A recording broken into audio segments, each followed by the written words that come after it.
ಶ್ರೀ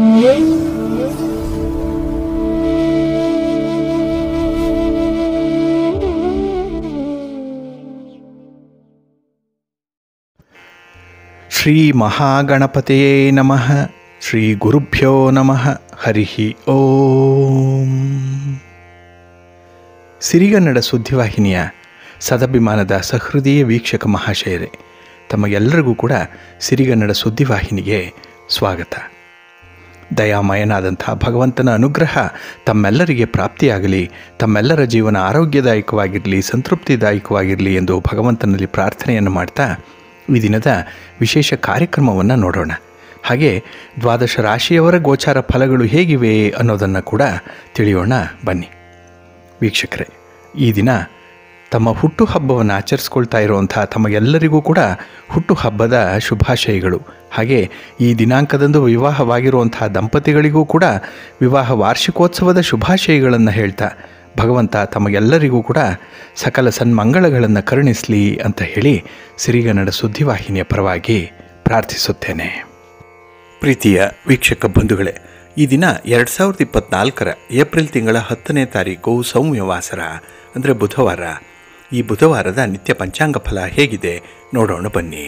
ಶ್ರೀ ಕ್ರೋಧಿ ನಾಮ ಸಂವತ್ಸರೆ ಉತ್ತರಾಯಣಿ ವಸಂತ ಋತು ಚೈತ್ರ ಮಾಸೆ ಶುಕ್ಲ ಪಕ್ಷದ ಬಿದಿಗೆಯ ತಿಥಿ ಈ ದಿನ ಇದೆ, ಅಂದರೆ 2ನೇ ದಿವಸ ಇದು ಈ ದಿನ ರಾತ್ರಿ 7:59 ಇರಲಿದೆ. ಈ ದಿನದ ನಕ್ಷತ್ರ ಅಶ್ವಿನಿ ನಕ್ಷತ್ರ. ಇದು ಈ ದಿನ ಬೆಳಗ್ಗೆ 6:57 ಇರಲಿದೆ. ನಂತರ ಉಪರಿ ಇರೋದರಿಂದ ಭರಣಿ ನಕ್ಷತ್ರ ಆರಂಭ ಆಗುತ್ತೆ. ಈ ದಿನದ ಯೋಗ ವಿಷ್ಕಂಭ ಯೋಗ. ದಿಕ್ಷೂಲೆ ಉತ್ತರ ದಿಕ್ಕು.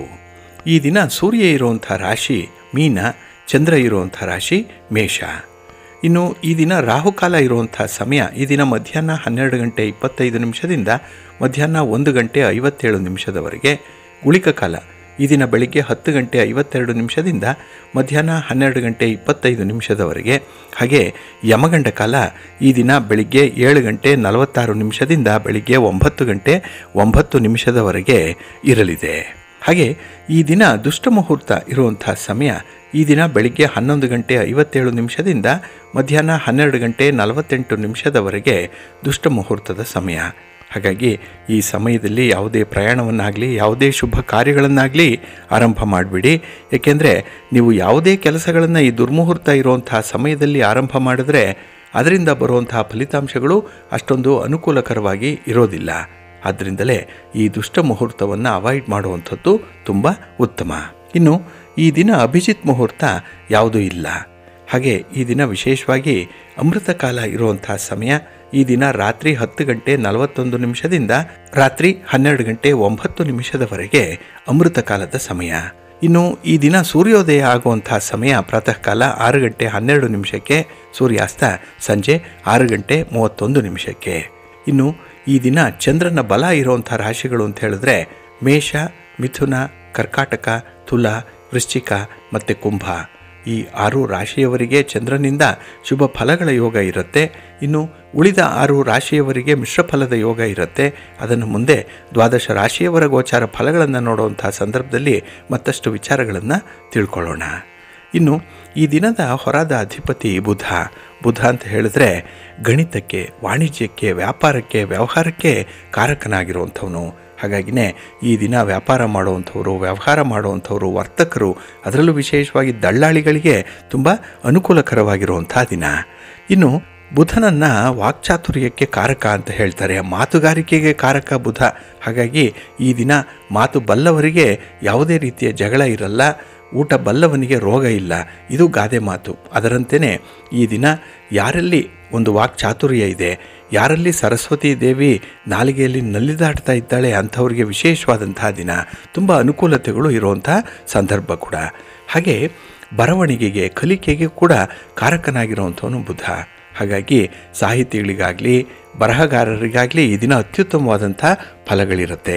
ನಿಮ್ಮ ಪ್ರತಿಭೆಗೆ ತಕ್ಕದಾದಂಥ ಒಂದು ಸ್ಥಾನಮಾನ ಸಿಕ್ಕುವಂಥದ್ದು, ಹಾಗೆ ನಿಮ್ಮ ಪ್ರತಿಭೆ, ನಿಮ್ಮ ಟ್ಯಾಲೆಂಟ್ 4 ಜನರಿಗೆ ಪರಿಚಯ ಆಗುವಂಥ ಸಾಧ್ಯತೆಗಳು ಕೂಡ ಈ ದಿನ ಇರುತ್ತೆ. ಒಟ್ಟಾರೆ ಈ ದಿನ ವ್ಯವಹಾರಸ್ಥರಿಗಾಗಲಿ ಅಥವಾ ದಳ್ಳಾಳಿಗಳಿಗಾಗಲಿ ಉತ್ತಮವಾದಂಥ ಸಂದರ್ಭ ಇದೆ. ಇನ್ನು ಈ ದಿನ ಇರುವಂಥ ಗುರುಹೋರ ಕೂಡ ಬಹಳ ಚೆನ್ನಾಗಿದೆ. ಎಲ್ಲ ಕೆಲಸ ಕಾರ್ಯಗಳಿಗೂ ಕೂಡ ತುಂಬ ಅನುಕೂಲಕರವಾಗಿರುವಂಥ ಸಮಯ ಇದು ಈ ದಿನ ಬೆಳಿಗ್ಗೆ 9:18 ಬೆಳಿಗ್ಗೆ 10:19 ಇನ್ನು ಅಪರಾಹ್ನ 4:28 ಸಂಜೆ 5:29 ಹಾಗೆ ರಾತ್ರಿ 11:23 ರಾತ್ರಿ 12:22 ಗುರುಹೋರ ಇರುವಂಥ ಸಮಯ. ಇದನ್ನು ನೀವು ಅನುಸರಣೆ ಮಾಡ್ಬೋದು, ಒಳ್ಳೆಯದಾಗತ್ತೆ. ಆದರೆ ಬಂಧುಗಳೇ, ಈ ದಿನ ಇರುವಂಥ ಶನಿ ಹೋರ ಸ್ವಲ್ಪ ನಿಧಾನವಾಗಿ ನಡೀತಾ ಇರುತ್ತೆ. ಯಾವುದೇ ಕೆಲಸಗಳು ಬಹಳ ವೇಗವಾಗಿ ಜರುಗಲ್ಲ, ಏಕೆಂದರೆ ಈ ಶನಿ ಹೋರನೇ ಮಂದಗತಿಯಲ್ಲಿ ಚಲಿಸುವಂಥದ್ದು. ಹಾಗಾಗಿನೇ ಈ ದಿನದ ಪ್ರಮುಖ ಕೆಲಸ ಕಾರ್ಯಗಳನ್ನು ಶನಿ ಹೋರಾದಲ್ಲಿ ಆರಂಭ ಮಾಡಬೇಡಿ, ಏಕೆಂದರೆ ಫಲಿತಾಂಶಗಳು ಅಷ್ಟೊಂದು ಬೇಗ ಸಿಕ್ಕಲ್ಲ ನಿಮಗೆ. ನಿಮ್ಮ ತಾಳ್ಮೆಯನ್ನು ಪರೀಕ್ಷೆ ಮಾಡಿಬಿಡುತ್ತೆ. ಹಾಗಾಗಿನೇ ಆದಷ್ಟು ಶನಿ ಹೋರಾವನ್ನು ಅವಾಯ್ಡ್ ಮಾಡುವಂಥದ್ದು ಉತ್ತಮ. ಇದು ಈ ದಿನ ಬೆಳಿಗ್ಗೆ 8:16 ಬೆಳಿಗ್ಗೆ 9:18 ಇನ್ನು ಅಪರಾಹ್ನ 3:26 ಅಪರಾಹ್ನ 4:28 ಇನ್ನು ರಾತ್ರಿ 10:25 ರಾತ್ರಿ 11:23 ಶನಿ ಹೋರ ಇರುವಂಥ ಸಮಯ. ಇದನ್ನು ಸ್ವಲ್ಪ ಅವಾಯ್ಡ್ ಮಾಡ್ಕೊಳ್ಳಿ. ಹಾಗೆ ಈ ದಿನ ಇರುವಂಥ ಬುಧ ಹೋರ ಬಹಳ ಚೆನ್ನಾಗಿದೆ, ಹೈಲಿ ಫೇವರಬಲ್ ಆಗಿರುವಂಥದ್ದು. ಅದರಲ್ಲೂ ನೆಗೋಷಿಯೇಷನ್ಸ್ಗೆ, ಆರ್ಬಿಟ್ರೇಷನ್ಗೆ, ಪಾರ್ಟಿಷನ್ ಡೀಡ್ಸ್ಗೆ ಸಂಬಂಧಪಟ್ಟಂಥ ವಿಚಾರಗಳಲ್ಲಿ ಅತ್ಯುತ್ತಮವಾದಂಥ ಒಂದು ಪ್ರಗತಿ ಇರುತ್ತೆ, ಅನುಕೂಲ ಇರುತ್ತೆ. ಹಾಗಾಗಿ ನಿಮ್ಮ ವ್ಯಾಪಾರ ವ್ಯವಹಾರಗಳಿಗೆ ಸಂಬಂಧಪಟ್ಟಂಥ ಅಗ್ರಿಮೆಂಟ್ ಆಗಲಿ, ಮಾತುಕತೆ ಆಗಲಿ, ಒಪ್ಪಂದಗಳನ್ನಾಗಲಿ ಈ ದಿನ ಇರುವಂಥ ಬುಧ ಹೋರದಲ್ಲಿ ಮಾಡ್ಕೊಳ್ಬೋದು, ಒಳ್ಳೆಯದಾಗತ್ತೆ. ಇದು ಈ ದಿನ ಬೆಳಿಗ್ಗೆ 6:14 ಬೆಳಿಗ್ಗೆ 7:15 ಇನ್ನು ಮಧ್ಯಾಹ್ನ 1:23 ಮಧ್ಯಾಹ್ನ 2:25 ಇನ್ನು ರಾತ್ರಿ 8:28 ರಾತ್ರಿ 9:26 ಬುಧ ಹೋರ ಇರುವಂಥ ಸಮಯ. ಇದನ್ನು ಸ್ವಲ್ಪ ಅನುಸರಣೆ ಮಾಡ್ಕೊಳ್ಳಿ, ಒಳ್ಳೆಯದಾಗತ್ತೆ. ಆದರೆ ಈ ದಿನ ಇರುವಂಥ ಶುಕ್ರ ಹೋರವನ್ನು ಸ್ವಲ್ಪ ಅವಾಯ್ಡ್ ಮಾಡಬೇಕು. ಅದರಲ್ಲೂ ಈ ವಿವಾಹಕ್ಕೆ ಸಂಬಂಧಪಟ್ಟಂತಹ ಯಾವುದೇ ಚಟುವಟಿಕೆಗಳಿದ್ರೂ ಈ ಶುಕ್ರ ಹೋರಾದಲ್ಲಿ ಆರಂಭ ಮಾಡಬೇಡಿ. ಇನ್ನು ಈ ದಿನ ಯಾವುದೇ ದಾಖಲೆ ಪತ್ರಗಳಿಗೆ ಸಹಿ ಮಾಡುವಂಥ ವಿಚಾರವಾಗಲಿ, ಹಣಕಾಸಿನ ಲೇವಾದೇವಿ ವ್ಯವಹಾರಗಳನ್ನಾಗಲಿ ಶುಕ್ರ ಹೋರಾದಲ್ಲಿ ಮಾಡಬೇಡಿ, ತುಂಬ ನಷ್ಟ ಉಂಟಾಗುತ್ತೆ. ಹಾಗಾಗಿ ಈ ದಿನ ಶುಕ್ರ ಹೋರ ಇರುವಂಥ ಸಮಯ ಬೆಳಿಗ್ಗೆ 5:14 ಬೆಳಿಗ್ಗೆ 6:13 ಇನ್ನು ಮಧ್ಯಾಹ್ನ 12:22 ಮಧ್ಯಾಹ್ನ 1:23 ಹಾಗೆ ರಾತ್ರಿ 7:29 ರಾತ್ರಿ 8:28 ಶುಕ್ರ ಹೋರ ಇರುವಂಥ ಸಮಯ. ಇದನ್ನು ಸ್ವಲ್ಪ ಅವಾಯ್ಡ್ ಮಾಡಿ, ಒಳ್ಳೆಯದಾಗತ್ತೆ. ಹಾಗಾಗಿ ಬಂಧುಗಳೇ, ನಿಮ್ಮ ಕೆಲಸ ಕಾರ್ಯಗಳು ಯಾವುದೇ ಇದ್ದರೂ ಕೂಡ ಅದನ್ನು ಶುಭ ಮುಹೂರ್ತದಲ್ಲಿ ಆರಂಭ ಮಾಡಿ. ಅದರಲ್ಲೂ ಕೆಲವೊಂದು ನಿರ್ದಿಷ್ಟವಾದಂಥ ಕೆಲಸ ಕಾರ್ಯಗಳನ್ನು ಈ ನಿರ್ದಿಷ್ಟವಾದ ಹೊರದಲ್ಲೇ ಆರಂಭ ಮಾಡಬೇಕು. ಯಾವುದು ಫೇವರಬಲ್ ಆಗಿರುವಂಥ ಹೊರ ಇದೆಯೋ ಅದರಲ್ಲಿ ಆರಂಭ ಮಾಡೋದ್ರಿಂದ ಅದರಲ್ಲಿ ನಿಮ್ಮ ಫಲಿತಾಂಶಗಳು ನಿಮ್ಮ ಪರವಾಗಿ ಬರ್ತಾ ಇರುತ್ತೆ. ಇದು ಮನಸ್ಸಿಗೂ ಕೂಡ ಸಂತೋಷ, ಹಾಗೆ ಮತ್ತಷ್ಟು ಕೆಲಸ ಕಾರ್ಯಗಳನ್ನು ಮಾಡುವಂಥ ಒಂದು ಪ್ರೇರೇಪಣೆಯನ್ನು ಇದು ಒದಗಿಸಿಕೊಡುತ್ತೆ. ಹಾಗಾಗಿನೇ ಈ ದಿನ ಒಳ್ಳೆಯ ಮುಹೂರ್ತದಲ್ಲಿ ನಿಮ್ಮ ಕೆಲಸ ಕಾರ್ಯಗಳನ್ನು ಆರಂಭ ಮಾಡಿ. ಅದರಲ್ಲೂ ನಿಮ್ಮ ಪ್ರಯಾಣ ಕೂಡ ಒಳ್ಳೆಯ ಸಂದರ್ಭದಲ್ಲಿ ಆರಂಭ ಆದರೆ ಪ್ರಯಾಣ ಸುಖಕರವಾಗಿರುತ್ತೆ. ಅದಕ್ಕಾಗಿಯೇ ಸಿರಿಗನ್ನಡ ಸುದ್ದಿವಾಹಿನಿ ಪ್ರತಿನಿತ್ಯ ಪ್ರಸಾರ ಮಾಡುವಂಥ ಈ ಪಂಚಾಂಗದ ವಿವರಗಳನ್ನು ಕೇಳಿಸ್ಕೊಳ್ತಾ ಇರಿ. ಇದರಲ್ಲಿ ನಿಮಗೆ ಬೇಕಾದಂಥ ಮಾಹಿತಿಗಳು ಸಿಕ್ಕತ್ತೆ. ಅದನ್ನು ಅನುಸರಣೆ ಮಾಡೋದರಿಂದ ಖಂಡಿತ ಒಳ್ಳೆಯ ಫಲ ನಿಮಗೆ ಸಿಕ್ಕತ್ತೆ. ಹಾಗಾಗಿ ಒಬ್ಬರ ಜೀವನದಲ್ಲಿ ಶ್ರಮ ಸಾರ್ಥಕವಾಗಬೇಕು, ನಾವು ಅಂದುಕೊಂಡಂಥ ಫಲಿತಾಂಶಗಳು ಬಹಳ ಬೇಗ ಸಿಗಬೇಕು ಅಂತ ಹೇಳಿದ್ರೆ ಈ ಪಂಚ ಅಂಗಗಳ ಬಗ್ಗೆ ಪ್ರತಿನಿತ್ಯ ನೀವು ತಿಳ್ಕೊಳ್ಬೇಕು, ಒಳ್ಳೆಯದಾಗತ್ತೆ. ಬಂಧುಗಳೇ, ಈ ದಿನ ಬಹಳ ವಿಶೇಷವಾಗಿರುವಂತಹ ದಿನ. ಅದರಲ್ಲೂ ಬಿದಿಗೆ, ಶುಕ್ಲ ಪಕ್ಷದ ಬಿದಿಗೆ ಅಂತ ಹೇಳಿದ್ರೆ ಚಂದ್ರ ದರ್ಶನವನ್ನು ಮಾಡುವಂಥ ಒಂದು ವಿಶೇಷ ಸಂದರ್ಭ. ಅದಕ್ಕಾಗಿಯೇ ಬಿದಿಗೆಯ ಚಂದ್ರ ದರ್ಶನ ಬಾಳಿನಲ್ಲಿ ಎಲ್ಲ ವಿಚಾರಗಳಲ್ಲೂ ಕೂಡ ಒಳಿತನ್ನು ತರುತ್ತೆ. ಹಾಗಾಗಿನೇ ಮನಸ್ಸು ಒತ್ತಡ ರಹಿತವಾಗಿರಬೇಕು, ಸಂತೋಷದ ಜೀವನ ಇರಬೇಕು ಅಂತ ಹೇಳಿದ್ರೆ ಬಿದಿಗೆಯ ಚಂದ್ರ ದರ್ಶನವನ್ನು ಪ್ರತಿಯೊಬ್ಬರೂ ಕೂಡ ಮಾಡಬೇಕು. ಹಾಗಾಗಿ ಈ ದಿನ ಚಂದ್ರ ದರ್ಶನ ಮಾಡುವಂಥ ಒಂದು ವಿಶೇಷ ದಿನ. ಜೊತೆಗೆ ಈ ದಿನ ಯುಗಾದಿ ಹಬ್ಬದ ಮಾರನೆಯ ದಿನ. ಇದನ್ನ ವರ್ಷದಡಕು ಅಂತ ಹೇಳ್ತಾರೆ, ವರ್ಷ ತಡಕು ಅಂತ ಹೇಳು ಕೂಡ ಕರೆಯುವಂಥದ್ದು ಇದೆ. ಹಾಗಾಗಿ ಈ ದಿನ ನಾವು ಯಾವ ರೀತಿಯಲ್ಲಿ ಜೀವನವನ್ನು ನಿರ್ವಹಣೆ ಮಾಡ್ತೀವಿ ಅದೇ ರೀತಿ ಮುಂದಿನ ದಿನಗಳಲ್ಲೂ ಕೂಡ ಜೀವನ ಇರುತ್ತೆ ಅನ್ನುವಂಥ ಒಂದು ನಂಬಿಕೆ ಇದೆ. ಆದ್ದರಿಂದಲೇ ಈ ವರ್ಷ ತಡಕಿನ ದಿನದಂದು ಮಾಡಿರುವಂಥ ಕೆಲಸ ಕಾರ್ಯಗಳು ಶಾಶ್ವತವಾದ ಫಲವನ್ನು ಕೊಡುತ್ತೆ ಅನ್ನುವಂಥ ಒಂದು ವಿಚಾರ ಕೂಡ ಇದೆ. ಹಾಗಾಗಿ ಇದನ್ನು ಯುಗಾದಿ ಹಬ್ಬದ ಮಾರನೆಯ ದಿನ ಅನುಸರಣೆ ಮಾಡುವಂಥವರು ಕೂಡ ಇದ್ದಾರೆ. ಹಾಗಾಗಿ ನಿಮ್ಮ ಯುಗಾದಿ ಹಬ್ಬದ ಅವಿಭಾಜ್ಯ ಅಂಗವಾಗಿರುವಂಥ ಈ ದಿನದ ಕಾರ್ಯಕ್ರಮ ಕೂಡ ಯಶಸ್ವಿಯಾಗಿ ನಡೀಲಿ ಅಂತ ಹೇಳಿ ಹಾರೈಸ್ತಾ, ಹಾಗೆ ಬಂಧುಗಳೇ, ಈ ಚೈತ್ರ ಮಾಸದ ಆರಂಭದಿಂದಲೇ ಚೈತ್ರ ನವರಾತ್ರಿ ಉತ್ಸವವನ್ನು ನಡೆಸುವಂಥದ್ದು ಇದೆ. ಇದನ್ನು ಲಲಿತಾ ನವರಾತ್ರಿ ಅಂತ ಹೇಳಿ ಕರೆಯುವಂಥದ್ದು ಕೂಡ ಇದೆ. ಏಕೆ ಅಂತ ಹೇಳಿದ್ರೆ, ಚೈತ್ರ ನವರಾತ್ರಿಯನ್ನು ಚೈತ್ರ ಮಾಸದ ಅಮಾವಾಸ್ಯೆಯಿಂದ ಮುಂದಿನ 9 ರಾತ್ರಿಗಳವರೆಗೆ ಆಚರಣೆ ಮಾಡುವಂಥದ್ದು. ಇದನ್ನು 18ನೇ ತಾರೀಕು ಏಪ್ರಿಲ್ವರೆಗೆ ಆಚರಣೆ ಮಾಡುವಂಥದ್ದು ಕೂಡ ಇದೆ. ಈ ಚೈತ್ರ ನವರಾತ್ರಿಯ ಮುಖ್ಯ ಉದ್ದೇಶ ಅಂತ ಹೇಳಿದ್ರೆ, ಈ ನವರಾತ್ರಿನೇ ಋತುಮಾನದ ಬದಲಾವಣೆಯನ್ನು ಸ್ವಾಗತಿಸುವಂಥದ್ದು. ಚಳಿಗಾಲದ ಆರಂಭದಲ್ಲಿ ಅಂದರೆ ಸೆಪ್ಟೆಂಬರ್ ಅಕ್ಟೋಬರ್ನಲ್ಲಿ ಒಂದು ನವರಾತ್ರಿ ಇದ್ದರೆ, ಇಲ್ಲಿ ಬೇಸಿಗೆ ಆರಂಭದಲ್ಲಿ ಅಂದರೆ ಈ ಏಪ್ರಿಲ್ ಮೇ ತಿಂಗಳಲ್ಲಿ ಈ ಚೈತ್ರ ನವರಾತ್ರಿ ಆರಂಭ ಆಗ್ತಾ ಇದೆ. ಹಾಗಾಗಿನೇ ಹವಾಮಾನ ಮತ್ತು ಈ ಸೌರ ಪ್ರಭಾವದ ಪ್ರಮುಖ ಅಂಶಗಳನ್ನು ಇದು ಗುರುತಿಸುತ್ತೆ. ನಮ್ಮ ದೇಹ ಮತ್ತು ಮನಸ್ಸು ಕೂಡ ಈ ಪ್ರಭಾವದ ಅಡಿಯಲ್ಲೇ ಬರುವಂಥದ್ದು. ಆದ್ದರಿಂದಲೇ ವರ್ಷದಲ್ಲಿ ಬರುವಂತಹ ಹಲವು ನವರಾತ್ರಿಗಳಲ್ಲಿ ಈ 2 ನವರಾತ್ರಿಗಳನ್ನು ಆಚರಣೆ ಮಾಡಬೇಕು ಅನ್ನುವಂಥದ್ದನ್ನು ಅಗ್ನಿಪುರಾಣ ತಿಳಿಸುತ್ತೆ. ಇಲ್ಲಿ ಮೊದಲನೇದಾಗಿ ಚೈತ್ರ ನವರಾತ್ರಿಯನ್ನು ಆಚರಣೆ ಮಾಡಬೇಕು, ಇನ್ನೊಂದು ಶರನ್ನವರಾತ್ರಿಯನ್ನು ಆಚರಣೆ ಮಾಡಬೇಕು ಅನ್ನುವಂಥದ್ದು. ಹಾಗಾಗಿ ಲಲಿತಾ ದೇವಿಯ ಅಪರಿಮಿತವಾದಂತಹ ಅನುಗ್ರಹವನ್ನು ಪಡ್ಕೊಳ್ಬೇಕು, ದೈಹಿಕ ಮಾನಸಿಕ ಸ್ವಾಸ್ಥ್ಯವನ್ನು ಸಂಪಾದನೆ ಮಾಡಿಕೊಳ್ಬೇಕು, ಜೊತೆಗೆ ರೋಗ ನಿರೋಧಕ ಶಕ್ತಿಯನ್ನು ಸಂಪಾದನೆ ಮಾಡಿಕೊಳ್ಬೇಕು ಅಂತ ಹೇಳಿದ್ರೆ ಈ ಚೈತ್ರ ನವರಾತ್ರಿ ವಿಶೇಷವಾಗಿ ಆಚರಣೆ ಆಗಬೇಕು. ಏಕೆಂದರೆ ಇಲ್ಲಿ ಚೈತನ್ಯವನ್ನು, ಶಕ್ತಿಯನ್ನು ಒದಗಿಸುವಂಥ ನವರಾತ್ರಿ ಇದು. ಅದರಲ್ಲೂ ಈ ನವರಾತ್ರಿಯ ಸಂದರ್ಭದಲ್ಲಿ ದೇವಿಯ ಆರಾಧನೆಯನ್ನು ಮಾಡುವಂಥದ್ದು ಬಹಳ ಮುಖ್ಯ. ಅಲ್ಲಿಗೆ ಶ್ರೀರಾಮ ನವಮಿ ಈ ಹಬ್ಬದ 9ನೇ ದಿನದಂದು ಬರೋದರಿಂದ ಇದನ್ನು ರಾಮನವರಾತ್ರಿ ಅಂತ ಹೇಳಿ ಕೂಡ ಕರೆಯುವಂಥದ್ದು ಇದೆ. ಹಾಗಾಗಿನೇ ಆ ಸಂದರ್ಭದಲ್ಲಿ ಭಗವಾನ್ ಶ್ರೀರಾಮಚಂದ್ರನನ್ನು ಮತ್ತು ಹನುಮಂತನನ್ನು ಶಕ್ತಿ ದೇವತೆಯ ಜೊತೆಗೆ ಪೂಜೆ ಮಾಡುವಂಥದ್ದು ಕೂಡ ಇದೆ. ಇನ್ನು ಈ ದೇವಿ ಭಾಗವತ ಪುರಾಣದ ಪ್ರಕಾರ ರಾಜಕುಮಾರ ಸುದರ್ಶನ ಶಕ್ತಿಯ ಸಹಾಯದಿಂದ ರಾಜ ಯುಧಾಜಿತ್ ಅನ್ನುವಂಥವನ ವಿರುದ್ಧ ಹೋರಾಡಿ ಗೆಲುವನ್ನು ಸಾಧಿಸ್ತಾನೆ. ಆದ್ದರಿಂದ ಆ ರಾಜ ತನ್ನ ಹೆಂಡತಿ ಮತ್ತು ಮಾವನೊಂದಿಗೆ ದೇವಿಯನ್ನು ಶ್ರದ್ಧೆಯಿಂದ ಪೂಜೆ ಮಾಡಲಿಕ್ಕೆ ಆರಂಭ ಮಾಡ್ತಾನೆ.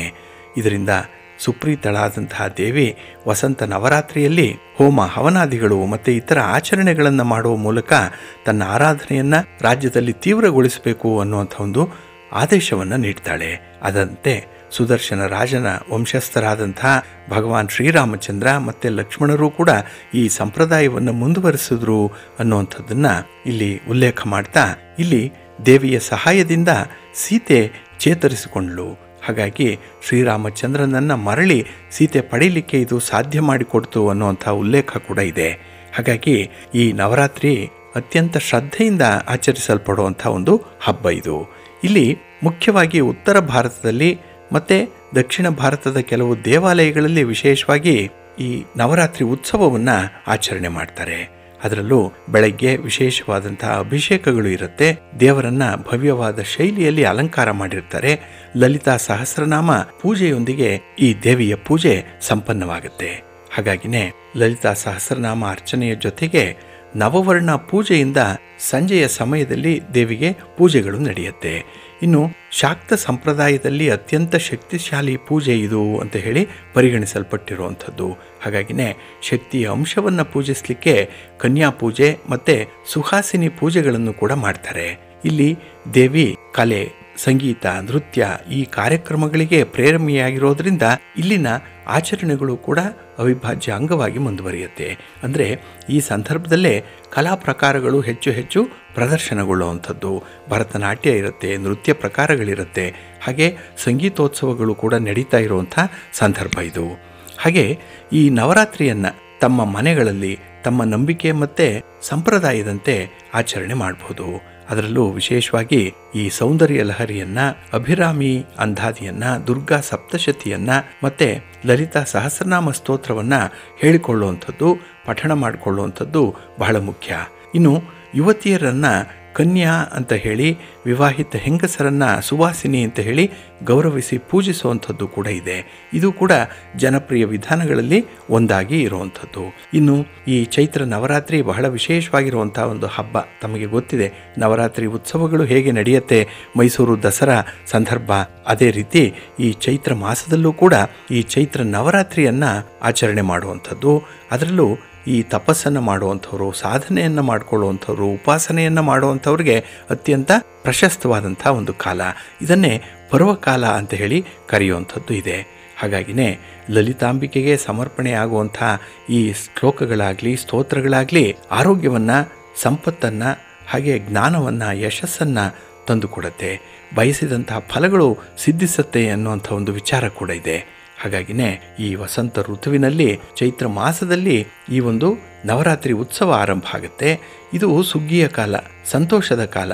ಹಾಗಾಗಿ ನಿಸರ್ಗದಲ್ಲೇ ಅಲ್ಲದೆ ಜನರ ಮನಸ್ಸಿನಲ್ಲೂ ಕೂಡ ಒಂದು ತಿಳಿಯಾದಂಥ ವಾತಾವರಣ ಇರುವಂಥ ಸಂದರ್ಭ ಇದು. ಹಾಗಾಗಿ ಈ ಬ್ರಹ್ಮಾಂಡದ ತಾಯಿಯಾದಂತಹ ಲಲಿತಾ ದೇವಿಯನ್ನು ಪೂಜೆ ಮಾಡೋದಕ್ಕಿಂತ ವಸಂತವನ್ನು ಆಚರಿಸಲಿಕ್ಕೆ ಉತ್ತಮವಾದಂಥ ಮಾರ್ಗ ಇದು ಅನ್ನುವಂಥ ಒಂದು ಅಭಿಪ್ರಾಯ ಇದೆ. ಹಾಗಾಗಿ ಬಂಧುಗಳೇ, ನೀವು ಕೂಡ ಈ ನವರಾತ್ರಿಯ ಸಂದರ್ಭದಲ್ಲಿ ದೇವಿ ಆರಾಧನೆಯನ್ನು ಮಾಡಿ, ಯಾವುದಾದ್ರೂ ಒಂದು ಸ್ತ್ರೀ ಶಕ್ತಿ ದೇವಸ್ಥಾನಕ್ಕೆ ಹೋಗಿ ದೇವಿಯ ದರ್ಶನ ಮಾಡಿ ಬನ್ನಿ. ಒಳ್ಳೆಯದಾಗತ್ತೆ, ಒಳ್ಳೆಯ ಫಲಗಳು ನಿಮಗೆ ಲಭ್ಯವಾಗುತ್ತೆ. ಪ್ರೀತಿಯ ಬಂಧುಗಳೇ, ಇನ್ನು ಮುಂದೆ ದ್ವಾದಶ ರಾಶಿಯವರ ಯುಗಾದಿಯ ಫಲಾಫಲಗಳು ಹೇಗಿವೆ ಅನ್ನುವಂಥ ವಿಚಾರಗಳನ್ನು ಇಲ್ಲಿ ತಿಳ್ಕೊಳ್ಳೋಣ. ಈ ಯುಗಾದಿ ಕ್ರೋಧಿನಾಮ ಸಂವತ್ಸರದಿಂದ ಆರಂಭ ಆಗ್ತಾ ಇದೆ. ಇದು ಏಪ್ರಿಲ್ 9ನೇ ತಾರೀಕು ಆರಂಭ ಆದರೆ 2025 ಮಾರ್ಚ್ 29ನೇ ತಾರೀಕಿನವರೆಗೆ ಕ್ರೋಧಿನಾಮ ಸಂವತ್ಸರ ಇರುತ್ತೆ. ಹಾಗಾಗಿನೇ ಈ ಅವಧಿಯಲ್ಲಿ, ಅಂದರೆ ಕ್ರೋಧಿನಾಮ ಸಂವತ್ಸರದಲ್ಲಿ ಗುರು ವೃಷಭ ರಾಶಿಯಲ್ಲಿರ್ತಾನೆ. ಇನ್ನು ಮೇ 1ನೇ ತಾರೀಕು ಗುರು ವೃಷಭ ರಾಶಿಗೆ ಪ್ರವೇಶ ಮಾಡುವಂಥವನು. ಇನ್ನು ಶನಿ ಕುಂಭರಾಶಿಯಲ್ಲಿ, ಹಾಗೆ ರಾಹು ಮೀನರಾಶಿಯಲ್ಲಿ ಮತ್ತು ಕೇತು ಕನ್ಯಾ ರಾಶಿಯಲ್ಲಿ ಸಂಚಾರ ಮಾಡುವಂಥ ಒಂದು ಸಂವತ್ಸರ ಇದು. ಹಾಗಾಗಿ ಇಲ್ಲಿ ವಿಶೇಷವಾಗಿ ದ್ವಾದಶ ರಾಶಿಯವರ ಈ ವರ್ಷದ ಫಲಾಫಲಗಳು ಹೇಗಿರುತ್ತೆ ಅನ್ನುವಂಥ ವಿಚಾರಗಳನ್ನು ಇಲ್ಲಿ ನೋಡೋದಾದರೆ, ಮೊದಲನೇದಾಗಿ ಮೇಷರಾಶಿಯವರಿಗೆ ಗುರು ನಿಮ್ಮ ರಾಶಿಯಿಂದ 2ರ ಭಾವದಲ್ಲಿ ಸಂಚಾರ ಮಾಡುವಂಥವನು. ಹಾಗಾಗಿ ದೈವಾನುಗ್ರಹ ಚೆನ್ನಾಗಿದೆ, ಗುರುಬಲ ಇದೆ. ಯಾವುದೇ ಒಂದು ಹೊಸ ಕೆಲಸ ಕಾರ್ಯಗಳನ್ನು ಈ ಒಂದು ಸಂವತ್ಸರದಲ್ಲಿ ಮಾಡ್ತೀರಿ. ಹಾಗಾಗಿ ಮನೆಯಲ್ಲಿ ಶುಭ ಕಾರ್ಯಗಳು ಬಹಳ ವಿಶೇಷ ರೀತಿಯಲ್ಲಿ ನಡೆಯುವಂಥದ್ದು ಕೂಡ ಇದೆ. ಇನ್ನು ಶನಿ ಏಕಾದಶದಲ್ಲಿದ್ದಾನೆ, 11ನೇ ಮನೆ ಲಾಭಸ್ಥಾನದಲ್ಲಿ ಶನಿ, ಹಾಗೆ ರಾಹು ದ್ವಾದಶದಲ್ಲಿ, ಇನ್ನು ಕೇತು ಷಷ್ಠದಲ್ಲಿ ಸಂಚಾರ ಮಾಡುವಂಥ ಒಂದು ಸಮಯ ಇದು. ಹಾಗಾಗಿ ನಿಮಗೆ ವ್ಯವಹಾರಗಳಲ್ಲಿ ಅತ್ಯುತ್ತಮವಾದಂಥ ಧನಲಾಭ ಉಂಟಾಗುತ್ತೆ. ಅದರಲ್ಲೂ ಲಾಭಸ್ಥಾನದಲ್ಲಿ ಶನಿ ಇದ್ದರೆ ನೀವು ಸ್ವಲ್ಪ ಕಷ್ಟಪಟ್ಟರೂ ಕೂಡ ಉತ್ತಮವಾದಂಥ ಫಲಗಳನ್ನು ಪಡ್ಕೊಳ್ಳಿಕ್ಕೆ ಇಲ್ಲಿ ಸಾಧ್ಯ ಆಗುತ್ತೆ. ಇನ್ನು ಒಡೆದು ಹೋದಂಥ ಕುಟುಂಬಗಳು ಒಂದಾಗುತ್ತೆ. ನಿಮ್ಮಿಂದ ದೂರ ಹೋಗಿರುವಂಥ, ಭಿನ್ನಾಭಿಪ್ರಾಯ ಹೊಂದಿಕೊಂಡು ದೂರ ಹೋಗಿರುವಂಥ ಬಂಧು ಮಿತ್ರರು ಕೂಡ ನಿಮ್ಮ ಜೊತೆಗೆ ವಾಪಸ್ಸು ಬರುವಂಥ ಸಾಧ್ಯತೆಗಳು ಈ ವರ್ಷದಲ್ಲಿ ಹೆಚ್ಚಾಗಿರುತ್ತೆ. ಇನ್ನು ನಿರುದ್ಯೋಗಿಗಳಿಗೆ ಉತ್ತಮವಾದಂಥ ಸಮಯ. ನೀವು ಮಾಡ್ತಾ ಇರುವಂಥ ಉದ್ಯೋಗವನ್ನು ಬದಲಾವಣೆ ಮಾಡ್ತೀರಿ, ಹೊಸ ಉದ್ಯೋಗಕ್ಕೆ ಸೇರ್ಪಡೆಗೊಳ್ತೀರಿ. ಇದು ನಿಮ್ಮ ಭವಿಷ್ಯವನ್ನು ಉಜ್ವಲಗೊಳಿಸುತ್ತೆ. ಹಾಗೆ ನಿಮ್ಮಲ್ಲಿರುವಂಥ ಒಂದು ಪ್ರತಿಭೆ, ಒಂದು ಹವ್ಯಾಸ, ಟ್ಯಾಲೆಂಟ್ ಏನಿದೆ ಅದು ಕೂಡ ಪ್ರದರ್ಶನ ಆಗುವಂಥದ್ದು. ಒಟ್ಟಾರೆ ಈ ದಿನ ನಿಮ್ಮ ಒಂದು ಹವ್ಯಾಸದಿಂದಲೇ ನಿಮ್ಮನ್ನು ನೀವು ಗುರುತಿಸಿಕೊಳ್ಳುವಂಥ ಎಲ್ಲ ಸಾಧ್ಯತೆಗಳು ಕೂಡ ಇದೆ. ಇನ್ನು ನೀವು ನಿರ್ವಹಣೆ ಮಾಡ್ತಾ ಇರುವಂಥ ಕೆಲಸದಲ್ಲಾಗಲಿ ಉದ್ಯೋಗದಲ್ಲಾಗಲಿ ಒಂದು ಅಪ್ವರ್ಡ್ ಮೊಬಿಲಿಟಿ ಅನ್ನುವಂಥದ್ದು ಇದೆ. ಎಲ್ಲ ಒಂದು ಕಡೆ ಬಡ್ತಿ ಸಿಕ್ಕತ್ತೆ. ಆ ಬಡ್ತಿಯ ಜೊತೆಯಲ್ಲಿ ವೇತನದ ಹೆಚ್ಚಳ ಆಗುವಂಥದ್ದು ಕೂಡ ಇರುತ್ತೆ. ಹಾಗೆ ಈ ಒಂದು ಅವಧಿಯಲ್ಲಿ, ಅಂದರೆ ಈ ಸಂವತ್ಸರದಲ್ಲಿ ನಿಮಗೆ ಕಾಲಿನ ಭಾಗದಲ್ಲಿ ನರದ ಸಮಸ್ಯೆಗಳು ಉಂಟಾಗುವಂಥ ಸಾಧ್ಯತೆಗಳಿದೆ. ಹಾಗಾಗಿ ಕಾಲಿಗೆ ಪೆಟ್ಟಾಗುವಂಥದ್ದು, ಅದರಲ್ಲೂ ಈ 8ನೇ ತಿಂಗಳಿನಲ್ಲಿ ಸ್ವಲ್ಪ ಎಚ್ಚರಿಕೆಯಿಂದ ಇರಬೇಕಾಗತ್ತೆ. ಇಲ್ಲಿ ಯಾವುದೋ ಒಂದು ಸಣ್ಣ ಪುಟ್ಟ ಅವಘಡಗಳು ಕೂಡ ಸಂಭವಿಸುವಂಥ ಸಾಧ್ಯತೆಗಳಿರೋದ್ರಿಂದ ಸ್ವಲ್ಪ ಜಾಗ್ರತೆ. ಇನ್ನು ಈ ಸಣ್ಣ ಪುಟ್ಟ ಅಪಘಾತಗಳು ಉಂಟಾಗುವಂಥ ಸಂದರ್ಭ ಇದೆ, ಅದನ್ನು ಪರಿಹಾರ ಮಾಡ್ಕೊಳ್ತೀರಿ. ಆದರೆ ತುಂಬ ತಾಳ್ಮೆಯಿಂದ ನೀವು ಇರಬೇಕಾಗತ್ತೆ ಈ ವರ್ಷದಲ್ಲಿ. ಹಾಗೆ ಯಾವುದೇ ಒಂದು ಪ್ರಮುಖ ತೀರ್ಮಾನಗಳನ್ನು ಕೈಗೊಳ್ಳಲಿಕ್ಕೆ ಒಳ್ಳೆಯ ಅವಕಾಶಗಳು ಕೂಡ ಇದೆ. ಆದರೆ ಮನೆಯವರ ಜೊತೆಯಲ್ಲಿ ಇಂತಹ ತೀರ್ಮಾನಗಳನ್ನು ಕೈಗೊಳ್ಳುವಂಥದ್ದು ಉತ್ತಮ. ಈ ವರ್ಷ ಆದಾಯ ಚೆನ್ನಾಗಿದೆ, ಉಳಿತಾಯ ಮಾಡುವಂಥ ಒಂದು ಪ್ರವೃತ್ತಿ ಕೂಡ ಮನಸ್ಸಿನಲ್ಲಿರುತ್ತೆ. ಇನ್ನು ಸ್ವಂತ ಮನೆ ಮಠ ಮಾಡಿಕೊಳ್ಳಬೇಕು ಅನ್ನುವಂಥವ್ರಿಗೆ ಸಕಾಲ ಇದು.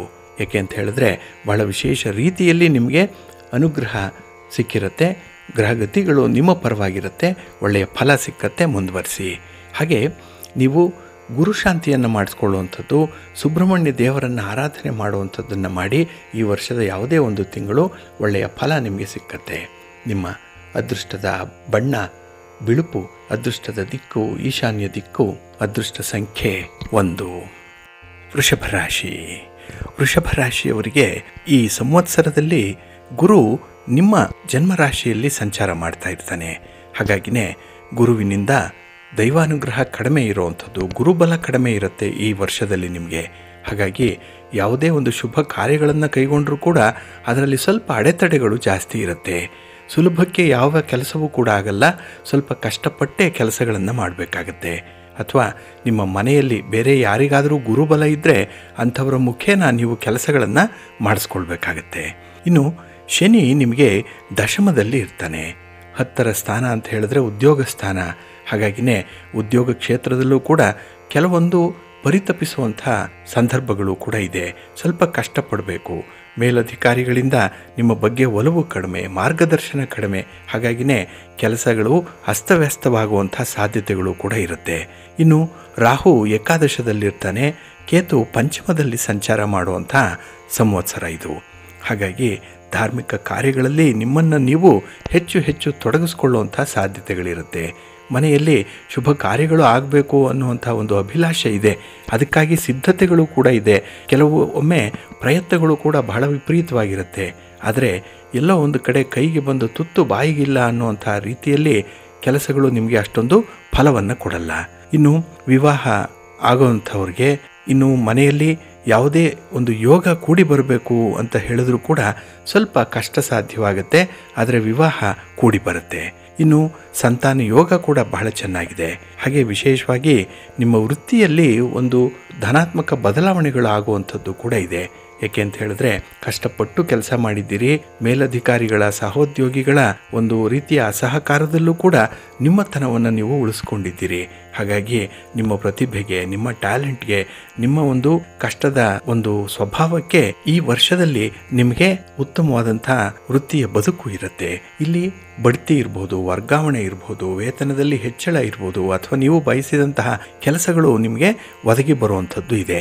ಒಟ್ಟಾರೆ ಧನಾತ್ಮಕವಾದಂಥ ಬದಲಾವಣೆಯಿಂದ ನಿಮಗೆ ಉತ್ತಮವಾದಂಥ ಫಲಗಳು ಜೊತೆಗೆ ಸಂತೋಷ ಪ್ರಾಪ್ತಿಯಾಗುತ್ತೆ.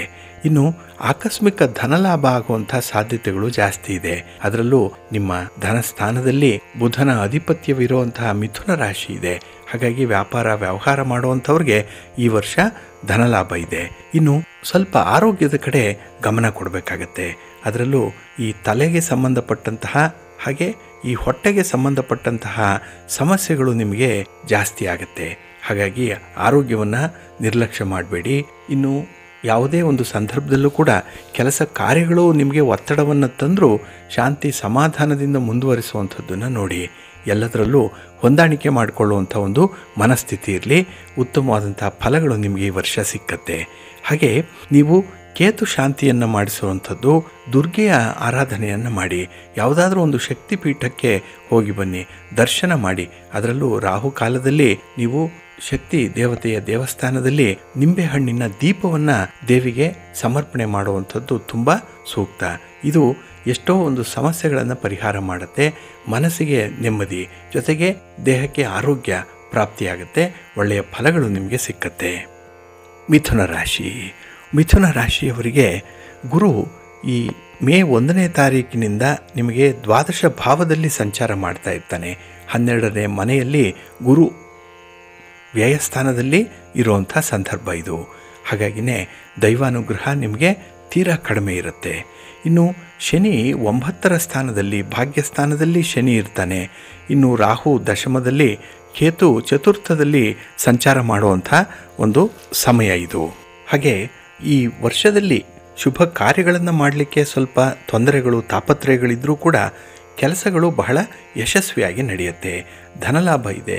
ವ್ಯಾಪಾರ ವ್ಯವಹಾರಗಳು ಬಹಳ ನಿರೀಕ್ಷಿತ ರೀತಿಯಲ್ಲಿ ನಿಮಗೆ ನಡೆಯುವಂಥದ್ದು ಇದೆ. ಆದರೆ ಈ ಅನಾರೋಗ್ಯ ಸಮಸ್ಯೆಗಳು ಕೂಡ ದೂರವಾಗುವಂಥದ್ದು, ಇದು ಒಂದು ದೇಹಕ್ಕೆ ಮನಸ್ಸಿಗೆ ಚೈತನ್ಯವನ್ನು ನೀಡುವಂಥ ಸಂದರ್ಭ ಇದೆ. ಇನ್ನು ಶತ್ರುಗಳು ಕೂಡ ಮಿತ್ರರಾಗುವಂಥದ್ದು. ಏಕೆಂದರೆ ನಿಮ್ಮ ಮಾತಿನ ಮೋಡಿ ಅಷ್ಟರ ಮಟ್ಟಿಗೆ ಇರುತ್ತೆ. ಅವರನ್ನು ಮೆಸ್ಮರೈಸ್ ಮಾಡುವಂಥ ಎಲ್ಲ ಸಾಧ್ಯತೆಗಳು ಕೂಡ ಈ ದಿನ ಇರುತ್ತೆ. ಹಾಗಾಗಿ ನಿಮ್ಮ ಕೆಲಸ ಕಾರ್ಯಗಳು ಆಗಬೇಕು ಅಂತ ಹೇಳಿದ್ರೆ ಸಂಬಂಧಪಟ್ಟವರನ್ನು ಬಹಳ ಚೆನ್ನಾಗಿ ಕನ್ವಿನ್ಸ್ ಮಾಡ್ತೀರಿ. ಇದು ನಿಮ್ಮಲ್ಲಿರುವಂಥ ಒಂದು ಪ್ರತಿಭೆ. ಹಾಗೆ ಸಂಗಾತಿಯ ಜೊತೆಯಲ್ಲಿ ವಿನಾಕಾರಣ ಅಸಮಾಧಾನ ಉಂಟಾಗುವಂಥ ಸಾಧ್ಯತೆಗಳು ಜಾಸ್ತಿ ಇರುತ್ತೆ. ಕುಟುಂಬ ಸೌಖ್ಯ ಅಷ್ಟಾಗಿ ಇಲ್ಲ. ಆದ್ದರಿಂದಲೇ ಸ್ವಲ್ಪ ಹೊಂದಾಣಿಕೆಯನ್ನು ಮಾಡಿಕೊಳ್ಳುವಂಥದ್ದು, ಹಾಗೆ ಎಲ್ಲ ಸಮಯದಲ್ಲೂ ಕೂಡ ನಿಮ್ಮದೇ ಆಗಬೇಕು ಅನ್ನುವಂಥ ಹಠದ ಸ್ವಭಾವವನ್ನು ಸ್ವಲ್ಪ ಕಡಿಮೆ ಮಾಡಿಕೊಳ್ಬೇಕಾಗತ್ತೆ. ಹೊಂದಾಣಿಕೆ ಮಾಡ್ಕೊಂಡು ಹೋಗಬೇಕು. ಇನ್ನು ಹೊಸದಾಗಿ ವ್ಯವಹಾರ ಮಾಡುವಂಥವ್ರಿಗೆ ಇದು ಅಷ್ಟೊಂದು ಸೂಕ್ತವಾಗಿರುವಂಥ ಸಮಯ ಅಲ್ಲ. ಏಕೆಂದರೆ ಗುರು ವ್ಯಯದಲ್ಲಿದ್ದಾನೆ, ಭಾಗ್ಯಸ್ಥಾನದಲ್ಲಿ ಶನಿ ಇದ್ದಾನೆ. ಇದರಿಂದ ಹೊಸದಾಗಿ ಏನನ್ನು ಕೂಡ ನೀವು ಆರಂಭ ಮಾಡಬೇಡಿ. ಇದ್ದುದರಲ್ಲೇ ನೀವು ತೃಪ್ತಿ ಪಡುವಂಥದ್ದು, ಅದನ್ನೇ ಮುಂದುವರಿಸುವಂಥದ್ದು ಬಹಳ ಸೂಕ್ತ. ಇನ್ನು ವಿವಾಹ ಆಗಬೇಕು ಅನ್ನುವಂಥ ಒಂದು ಪ್ರಯತ್ನದಲ್ಲಿರುವಂಥವ್ರಿಗೆ ವಿಘ್ನಗಳು ಜಾಸ್ತಿ ಇರುತ್ತೆ. ವೃತ್ತಿ ಬದಲಾವಣೆ ಆಗುವಂಥ ಸಾಧ್ಯತೆಗಳು ಜಾಸ್ತಿ ಇರುತ್ತೆ. ಇನ್ನು ನೀವು ಬಯಸಿದಂಥ ವಸ್ತುವನ್ನು ಕಳೆದುಕೊಳ್ಳುವಂಥದ್ದು, ಅಂದರೆ ನಿಮಗೆ ತುಂಬ ಇಷ್ಟವಾದಂತಹ ವಸ್ತುಗಳು ನಷ್ಟವಾಗುವಂಥದ್ದು ಇರುತ್ತೆ. ಎಲ್ಲೋ ಒಂದು ಕಡೆ ನೋಡಿ, ತುಂಬ ಬೆಲೆ ಬಾಳುವಂಥ ಮೊಬೈಲನ್ನು ಕಳ್ಕೊಳ್ಳುವಂಥದ್ದು ಅಥವಾ ಇದೇ ರೀತಿ ಬೆಲೆ ಬಾಳುವ ವಸ್ತುಗಳನ್ನು ನಿಮ್ಮಿಂದ ದೂರ ಮಾಡಿಕೊಳ್ಳುವಂಥದ್ದು ಕೂಡ ಇರುತ್ತೆ. ಹಾಗೆ ಈ ಸಂವತ್ಸರದಲ್ಲಿ ಕೆಲಸದ ಒತ್ತಡಗಳು, ಸಂಚಾರ, ಓಡಾಟ ಜಾಸ್ತಿ ಇರೋದರಿಂದ ಸ್ವಲ್ಪ ಜ್ಞಾಪಕ ಶಕ್ತಿ ಕೂಡ ಕಡಿಮೆ ಆಗುತ್ತೆ. ಒತ್ತಡದಿಂದ ಈ ರೀತಿ ಆಗುವಂಥದ್ದು. ಹಾಗಾಗಿನೇ ಪ್ರಮುಖವಾಗಿರುವಂಥ ದಾಖಲೆ ಪತ್ರಗಳ ಬಗ್ಗೆ, ಅಮೂಲ್ಯವಾದಂಥ ವಸ್ತುಗಳ ಬಗ್ಗೆ ನೀವು ಸ್ವಲ್ಪ ಎಚ್ಚರಿಕೆಯಿಂದ ಇರಬೇಕಾಗತ್ತೆ. ಇನ್ನು ಹೃದಯಕ್ಕೆ ಸಂಬಂಧಪಟ್ಟಂತಹ ಸಮಸ್ಯೆಗಳಿರ್ಬೋದು ಅಥವಾ ಗುಪ್ತಾಂಗಕ್ಕೆ ಸಂಬಂಧಪಟ್ಟಂತಹ ಸಮಸ್ಯೆಗಳು ಈ ವರ್ಷದಲ್ಲಿ ನಿಮಗೆ ಹೆಚ್ಚಾಗುವಂಥ ಸಾಧ್ಯತೆ ಇರುತ್ತೆ. ಹಾಗಾಗಿನೇ ಆರೋಗ್ಯದ ದೃಷ್ಟಿಯಿಂದ ಕೆಲವೊಂದು ಪ್ರಮುಖವಾದ ನಿರ್ಧಾರಗಳನ್ನು ಕೈಗೊಳ್ಳಬೇಕಾಗತ್ತೆ. ತಜ್ಞ ವೈದ್ಯರ ಸಲಹೆಯನ್ನು ಪಡ್ಕೊಳ್ಳುವಂಥದ್ದು ಕೂಡ ಬಹಳ ಮುಖ್ಯ. ಇನ್ನು ವಿದ್ಯಾರ್ಥಿಗಳಿಗೆ ಅತ್ಯುತ್ತಮವಾದಂಥ ಸಮಯ ಇದೆ. ಏಕೆಂದರೆ ಕಷ್ಟಪಟ್ಟವರಿಗೆ ಎಲ್ಲಾದರೂ ಯಾವತ್ತಾದರೂ ಒಂದು ಒಳ್ಳೆಯ ಲಾಭ, ಅನುಕೂಲ ಇದ್ದೇ ಇದೆ ಅನ್ನುವಂಥದ್ದು ಅದು ಈ ಒಂದು ಸಂವತ್ಸರದಲ್ಲಿ ನಿಮಗೆ ಬಹಳ ಬೇಗ ದಕ್ಕತ್ತೆ. ಹಾಗಾಗಿ ಅಲ್ಪ ಪ್ರಯತ್ನದಲ್ಲೇ ವಿಶೇಷವಾದಂಥ ಅಗಾಧವಾದಂಥ ಫಲಿತಾಂಶವನ್ನು ಪಡ್ಕೊಳ್ಳಿಕ್ಕೂ ಕೂಡ ಅವಕಾಶಗಳಿದೆ. ಆದರೆ ನೀವು ವಿಷ್ಣುವಿನ ಆರಾಧನೆಯನ್ನು ಮಾಡುವಂಥದ್ದನ್ನು ಮಾಡಿ, ಅದರಲ್ಲೂ ವಿಷ್ಣು ಸ್ತೋತ್ರವನ್ನು ಹೇಳಿಕೊಳ್ಳುವಂಥದ್ದು, ವಿಷ್ಣು ತತ್ವ ಇರುವಂಥ ದೇವಾಲಯಕ್ಕೆ ಹಾಗಾಗಿ ಭೇಟಿ ಮಾಡುವಂಥದ್ದನ್ನು ಮಾಡಿ, ಗುರುಶಾಂತಿಯನ್ನು ಮಾಡಿಸ್ಕೊಳ್ಳಿ. ಒಳ್ಳೆಯದಾಗತ್ತೆ. ಒಳ್ಳೆಯ ಫಲ ನಿಮಗೆ ಈ ವರ್ಷದಲ್ಲಿ ಲಭ್ಯವಾಗುತ್ತೆ. ಕರ್ಕಾಟಕ ರಾಶಿಯವರಿಗೆ ಈ ವರ್ಷದಲ್ಲಿ ಗುರು ಏಕಾದಶ ಭಾವದಲ್ಲಿ ಸಂಚಾರ ಮಾಡ್ತಾ ಇರ್ತಾನೆ.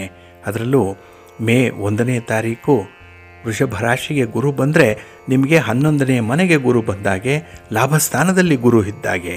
ಆದರೆ ಶನಿ ಮಾತ್ರ ನಿಮಗೆ ಅಷ್ಟಮದಲ್ಲಿ ಇರ್ತಾನೆ. ಅಷ್ಟಮ ಶನಿಯ ಕಾಟ ನಿಮ್ಮನ್ನು ವಿಪರೀತವಾಗಿ ಕಾಡುವಂಥದ್ದು ಈ ವರ್ಷದಲ್ಲಿ. ಇನ್ನು ರಾಹು ನವಮದಲ್ಲಿ, ಕೇತು ತೃತೀಯದಲ್ಲಿ ಸಂಚಾರ ಮಾಡುವಂಥ ಸಮಯ ಇದು. ಹಾಗೆ ನಿಮ್ಮ ವ್ಯವಹಾರಗಳನ್ನು ನೀವು ನೋಡಿಕೊಂಡ್ರೆ ನೀವು ಎಷ್ಟು ಕಷ್ಟಪಡ್ತೀರೋ ಅದಕ್ಕೆ ಅನುಗುಣವಾದಂಥ ಲಾಭ ಸಿಕ್ಕತ್ತೆ. ಒಟ್ಟಾರೆ ನಿಮ್ಮ ಉದ್ಯೋಗದಲ್ಲಿ, ನಿಮ್ಮ ವ್ಯವಹಾರದಲ್ಲಿ ಧನಲಾಭ ಉಂಟಾಗುವಂಥದ್ದು ಇದೆ.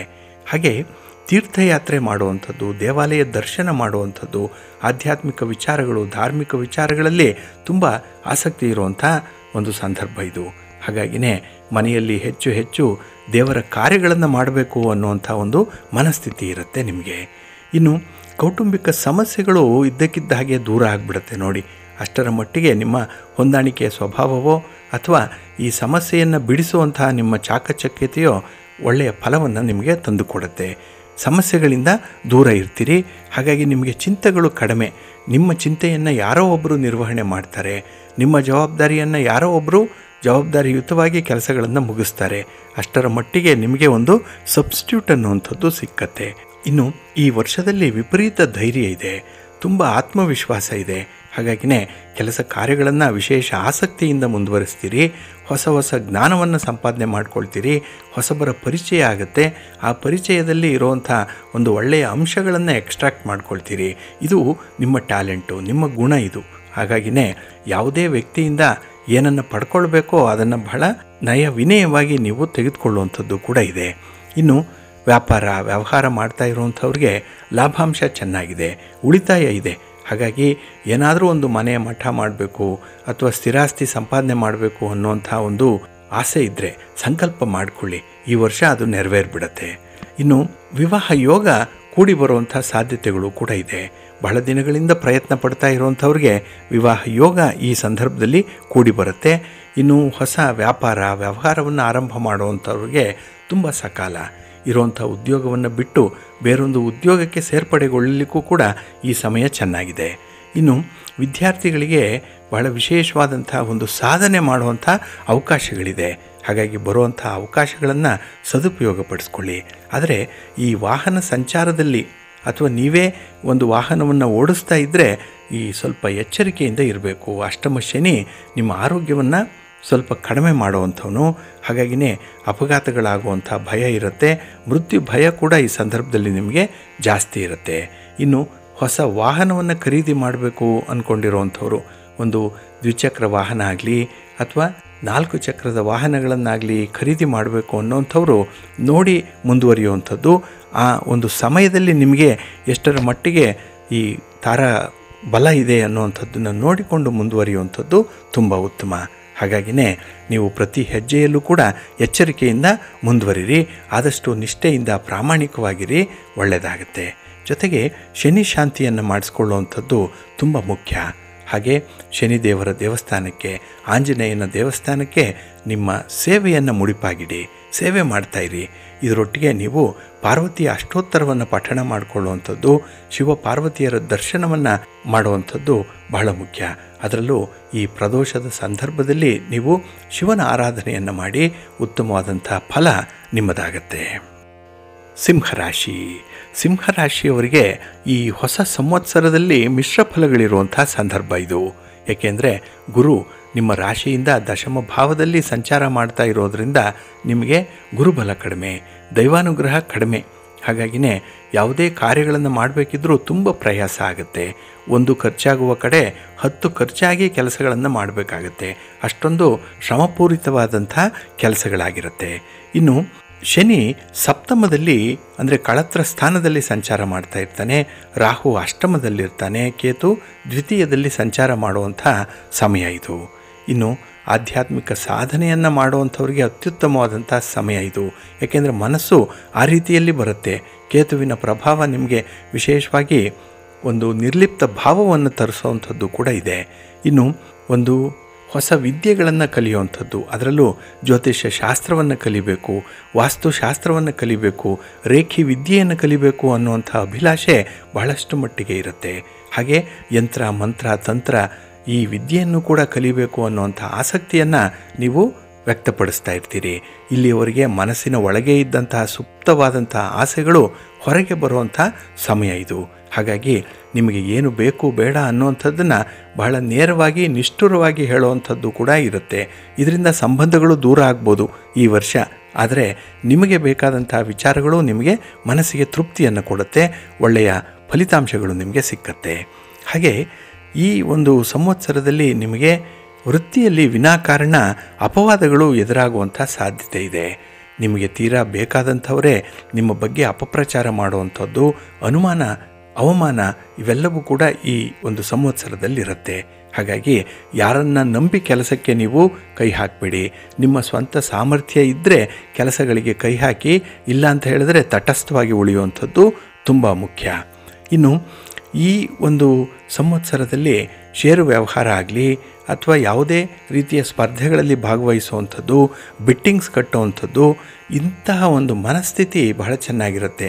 ಎಲ್ಲ ಒಂದು ಕಡೆ ಈ ಒಂದು ಕಾಂಪಿಟೇಟಿವ್ ವರ್ಲ್ಡಲ್ಲಿ ಇರಬೇಕು, ಈ ಸಾಹಸ ಕೃತ್ಯಗಳನ್ನು ಮಾಡಬೇಕು ಅನ್ನುವಂಥ ವಿಚಾರ, ಹಾಗೆ ಈ ರಹಸ್ಯವಾಗಿ ಒಪ್ಪಂದಗಳನ್ನು ಮಾಡಿಕೊಳ್ಳುವಂಥ ವಿಚಾರ ಇದು ನಿಮ್ಮ ಮನಸ್ಸಿನಲ್ಲಿ ಮೂಡ್ತಾ ಇರುತ್ತೆ. ಹಾಗಾಗಿ ಇದು ಬಂದು ಹೋಗ್ತಾ ಇರುವಂಥ ವಿಚಾರ. ಆದರೆ ಶತ್ರು ಕಾಟದಿಂದ ವಿಪರೀತವಾಗಿ ಬಳಲುವಂಥ ಸಾಧ್ಯತೆಗಳು ಈ ವರ್ಷ ಜಾಸ್ತಿ ಇರುತ್ತೆ. ಇನ್ನು ಸಾಂಸಾರಿಕ ಬದುಕು ಕೂಡ ಅಷ್ಟಕ್ಕಷ್ಟೇ ಇರುವಂಥದ್ದು, ಅಂಡರ್ಸ್ಟ್ಯಾಂಡಿಂಗ್ ಕಡಿಮೆ ಇರುವಂಥದ್ದು, ತಿಳುವಳಿಕೆ ಇಲ್ಲದಾಗ ಪ್ರತಿ ಮಾತಿನಲ್ಲೂ ಕೂಡ ಅಪಾರ್ಥಗಳು ಉಂಟಾಗುವಂಥದ್ದಿದೆ. ಹಾಗಾಗಿ ನಿಮ್ಮ ಒಂದು ಫೇಸ್ ವ್ಯಾಲ್ಯೂ ಕಡಿಮೆ ಆಗುತ್ತೆ, ನಿಮ್ಮ ಮಾತಿನ ತೂಕ ಈ ವರ್ಷದಲ್ಲಿ ಕಡಿಮೆ ಆಗುತ್ತೆ. ಹಾಗಾಗಿ ಇದನ್ನು ಮತ್ತೆ ನೀವು ಪುನರ್ಸ್ಥಾಪನೆ ಮಾಡಿಕೊಳ್ಬೇಕು ಅಂತ ಹೇಳಿದ್ರೆ ನಿಮ್ಮ ಕೆಲಸ ಕಾರ್ಯಗಳ ಬಗ್ಗೆ ನಿಮಗೆ ತೀವ್ರ ನಿಗಾ ಇರಲಿ. ನಿಷ್ಠೆಯಿಂದ ಪ್ರಾಮಾಣಿಕವಾಗಿ ಕೆಲಸಗಳನ್ನು ನೀವು ಮುಂದುವರಿಸ್ತಾ ಇರಿ.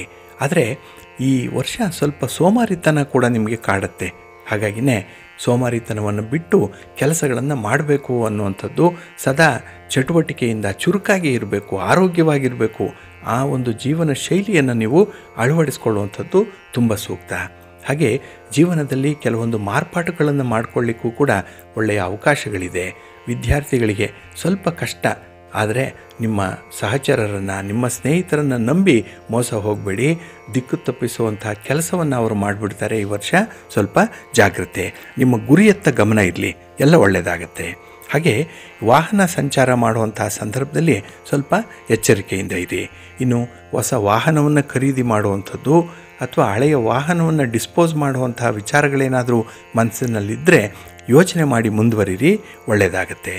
ಈ ಒಂದು ಸಂದರ್ಭದಲ್ಲಿ ನೀವು ಶನಿ ಶಾಂತಿಯನ್ನು ಮಾಡಿಸ್ಕೊಳ್ಳುವಂಥದ್ದು ಬಹಳ ಮುಖ್ಯ. ಜೊತೆಗೆ ಶಿವನ ಆರಾಧನೆಯನ್ನು ಮಾಡಿ ಶಿವನ ಪರಿವಾರ ದೇವತೆಗಳನ್ನು ಪ್ರಾರ್ಥನೆ ಮಾಡ್ಕೊಳ್ತಾ ಇರಿ, ಒಳ್ಳೆಯದಾಗತ್ತೆ. ನಿಮ್ಮ ಕುಲದೇವರು, ಮನೆ ದೇವರ ದರ್ಶನವನ್ನು ನೀವು ಈ ವರ್ಷದಲ್ಲಿ 2 ಬಾರಿ ಮಾಡಿ ಒಳ್ಳೆಯ ಫಲವನ್ನು ನೀವು ಪಡ್ಕೊಳ್ತೀರಿ. ಕನ್ಯಾ ರಾಶಿ. ಕನ್ಯಾ ರಾಶಿಯವರಿಗೆ ಗುರು ನಿಮ್ಮ ರಾಶಿಯಿಂದ 9ಮ ಭಾವದಲ್ಲಿ ಸಂಚಾರ ಮಾಡ್ತಾ ಇರೋದರಿಂದ ನಿಮಗೆ ಗುರುಬಲ ಇದೆ. ಸಂಪೂರ್ಣವಾದಂತಹ ದೈವಾನುಗ್ರಹ ನಿಮಗೆ ಇರುತ್ತೆ. ಇನ್ನು ಶನಿ ಷಷ್ಠದಲ್ಲಿದ್ದಾನೆ, 6ರಲ್ಲಿ ಶನಿ. ಹಾಗೆ ರಾಹು ಸಪ್ತಮದಲ್ಲಿ, ಕೇತು ಜನ್ಮರಾಶಿಯಲ್ಲಿ ಸಂಚಾರ ಮಾಡ್ತಾ ಇರುವಂಥವನು. ಹಾಗಾಗಿ ಕನ್ಯಾ ರಾಶಿಯಲ್ಲೇ ಕೇತು ಇದ್ದಾಗ ಮನಸ್ಥಿತಿ ಬಹಳ ವಿಶೇಷವಾಗಿ ಪರಿವರ್ತನೆ ಆಗುವಂಥದ್ದು ಇದೆ. ಹಳೆಯದೆಲ್ಲವನ್ನು ಬಿಟ್ಟು ಹೊಸ ಜೀವನವನ್ನು ಮಾಡಬೇಕು ಅನ್ನುವಂಥ ಒಂದು ಮನಸ್ಥಿತಿ ಇರುತ್ತೆ. ಕೆಲವೊಮ್ಮೆ ನಿರ್ಲಿಪ್ತ ಭಾವ ಇರುವಂಥದ್ದು, ವೈರಾಗ್ಯ ಭಾವ ಇರುವಂಥದ್ದು, ಸನ್ಯಾಸಿ ಯೋಗ ಕೂಡ ಕೆಲವರಲ್ಲಿ ಇರುವಂಥ ಸಾಧ್ಯತೆಗಳಿರುತ್ತೆ. ಇನ್ನು ಆಧ್ಯಾತ್ಮಕ್ಕೆ ಸಂಬಂಧಪಟ್ಟಂತಹ ವೃತ್ತಿ ಮಾಡ್ತಾ ಇರುವಂಥವ್ರಿಗೆ ತುಂಬ ಅನುಕೂಲತೆಗಳಿದೆ. ಭಾಗ್ಯೋದಯ ಆಗುತ್ತೆ. ಹಣಕಾಸಿನ ಲಾಭಗಳು ಹೆಚ್ಚಾಗಿ ಉಂಟಾಗುವಂಥದ್ದು, ಹಾಗೆ ನಿಮ್ಮ ಸಾಧನೆಗೆ ಮೀರಿದಂತಹ ಒಂದು ಸ್ಥಾನಮಾನವನ್ನು ಪಡ್ಕೊಳ್ಳುವಂಥದ್ದು ಕೂಡ ಇದೆ. ಇನ್ನು ತೀರ್ಥಯಾತ್ರೆ ಮಾಡಬೇಕು, ದೇವಸ್ಥಾನಗಳನ್ನು ನೋಡಬೇಕು, ದರ್ಶನ ಮಾಡಬೇಕು, ಹಾಗೆ ನಿಮ್ಮ ಮನೆ ದೇವರು, ಕುಲದೇವರಿಗೆ ಸರಿಯಾಗಿ ನಡ್ಕೊಳ್ಬೇಕು ಅನ್ನುವಂಥ ವಿಚಾರಗಳು ಕೂಡ ಮನಸ್ಸಿನಲ್ಲಿ ಆಗಾಗ್ಗೆ ಬರ್ತಾ ಇರುತ್ತೆ. ಒಟ್ಟಾರೆ ಭಗವಂತನ ಪೂಜೆ, ಸೇವೆ ಇಂಥದ್ರಲ್ಲಿ ಆಸಕ್ತಿ ಹೆಚ್ಚಾಗಿರುತ್ತೆ ಈ ವರ್ಷದಲ್ಲಿ. ಇನ್ನು ಪಿತ್ರಾರ್ಜಿತವಾಗಿ ಬರಬೇಕಾಗಿರುವಂಥ ಆಸ್ತಿ ಲಭಿಸುತ್ತೆ. ಆದರೆ ಮಧ್ಯಸ್ಥಿಕೆಗಾರರ ಮೂಲಕ ಪ್ರಯತ್ನ ಮಾಡಿದ್ರೆ ಅದು ಬಹಳ ಬೇಗ ಫಲಿತಾಂಶವನ್ನು ಕೊಡುತ್ತೆ ನಿಮಗೆ. ಇನ್ನು ಅಧಿಕವಾದಂತಹ ಧನಲಾಭ ಉಂಟಾಗುವಂಥ ಸಾಧ್ಯತೆಗಳು, ಏಕೆಂದರೆ ಗುರುಬಲ ಇರೋದರಿಂದ ನಿಮ್ಮ ಪ್ರಮುಖ ಕಾರ್ಯಗಳು ಯಶಸ್ವಿಯಾಗಿ ನಡೆಯುತ್ತೆ. ಒಮ್ಮೆ ಕಾರ್ಯವನ್ನು ಆರಂಭ ಮಾಡಿದ್ರೆ ಅದು ನಿಲ್ಲುವಂಥ ಪ್ರಶ್ನೆಯೇ ಇಲ್ಲ. ನೀವಾಗಿ ನಿಲ್ಲಿಸಬೇಕೇ ಹೊರತು ಬೇರೆ ಕಾರಣಗಳಿಗಾಗಿ ಆ ಕೆಲಸಗಳು ನಿಲ್ಲಲ್ಲ, ಸಂಪೂರ್ಣವಾಗುತ್ತೆ, ಸಂಪನ್ನವಾಗುತ್ತೆ. ಇನ್ನು ವ್ಯವಹಾರಗಳಲ್ಲಿ ಧನಲಾಭ ಉಂಟಾಗುವುದರ ಜೊತೆಗೆ ವ್ಯಾಪಾರದ ವಿಸ್ತರಣೆ ಆಗುವಂಥದ್ದು ಕೂಡ ಇದೆ. ಹಾಗಾಗಿನೇ ನಿಮ್ಮ ನೆಟ್ವರ್ಕಿಂಗ್ ಇನ್ನೂ ಹೆಚ್ಚು ಮಾಡ್ಕೊಳ್ತೀರಿ. ಒಟ್ಟಾರೆ ತುಂಬ ಅನುಕೂಲತೆಗಳನ್ನು ಉಂಟು ಮಾಡಿಕೊಳ್ಳುವಂಥ ಸಂದರ್ಭ ಇದು. ಹಾಗೆ ವಿವಾಹ ಯೋಗ ಇದೆ, ಸಂತಾನ ಯೋಗ ಇದೆ. ಇನ್ನು ನಿಮ್ಮ ಸಂಗಾತಿ ಪ್ರೀತಿ ಪಾತ್ರರ ಜೊತೆಯಲ್ಲಿ ಉತ್ತಮವಾದಂಥ ದಿನಗಳನ್ನು ಕಳೀತೀರಿ. ವಿದೇಶಕ್ಕೆ ಹೋಗುವಂಥ ಯೋಗ ಕೂಡ ಈ ಸಂದರ್ಭದಲ್ಲಿರುತ್ತೆ. ಆದರೆ ಈ ಸಪ್ತಮದ ರಾಹು ವಿವಾಹಕ್ಕೆ ತಡೆಯನ್ನು ಉಂಟು ಮಾಡ್ತಾನೆ ಅನ್ನುವಂಥದ್ದು, ವಿವಾಹದ ಸಂದರ್ಭದಲ್ಲಿ ನಿಮಗೆ ಸ್ವಲ್ಪ ಅಡೆತಡೆಗಳು ಉಂಟಾಗುವಂಥ ಸಾಧ್ಯತೆಗಳಿರುತ್ತೆ. ಹಾಗಾಗಿನೇ ನೀವು ಈ ರಾಹು ಶಾಂತಿಯನ್ನು ಮಾಡಿಸ್ಕೊಳ್ಳುವಂಥದ್ದು, ಯಾವುದಾದ್ರೂ ಒಂದು ನಾಗಕ್ಷೇತ್ರಕ್ಕೆ ಹೋಗಿ ನೀವು ಶಾಂತಿಯನ್ನು ಮಾಡಿಸ್ಕೊಂಡು ಅಲ್ಲಿ ಒಂದು ಸೇವೆಯನ್ನು ಮಾಡಿ ಬರುವಂಥದ್ದು ತುಂಬ ಮುಖ್ಯ. ಒಟ್ಟಾರೆ ಈ ವರ್ಷದಲ್ಲಿ ನಿಮ್ಮ ಕೆಲಸ ಕಾರ್ಯಗಳಲ್ಲಿ ಅತ್ಯುತ್ತಮವಾದಂಥ ಒಂದು ಪ್ರಗತಿ ಇದೆ. ಹಾಗೆ ಸ್ಥಿರಾಸ್ತಿಯನ್ನು ಮಾಡುವಂಥವ್ರಿಗೂ ಕೂಡ ಅವಕಾಶಗಳು ತುಂಬ ಇದೆ.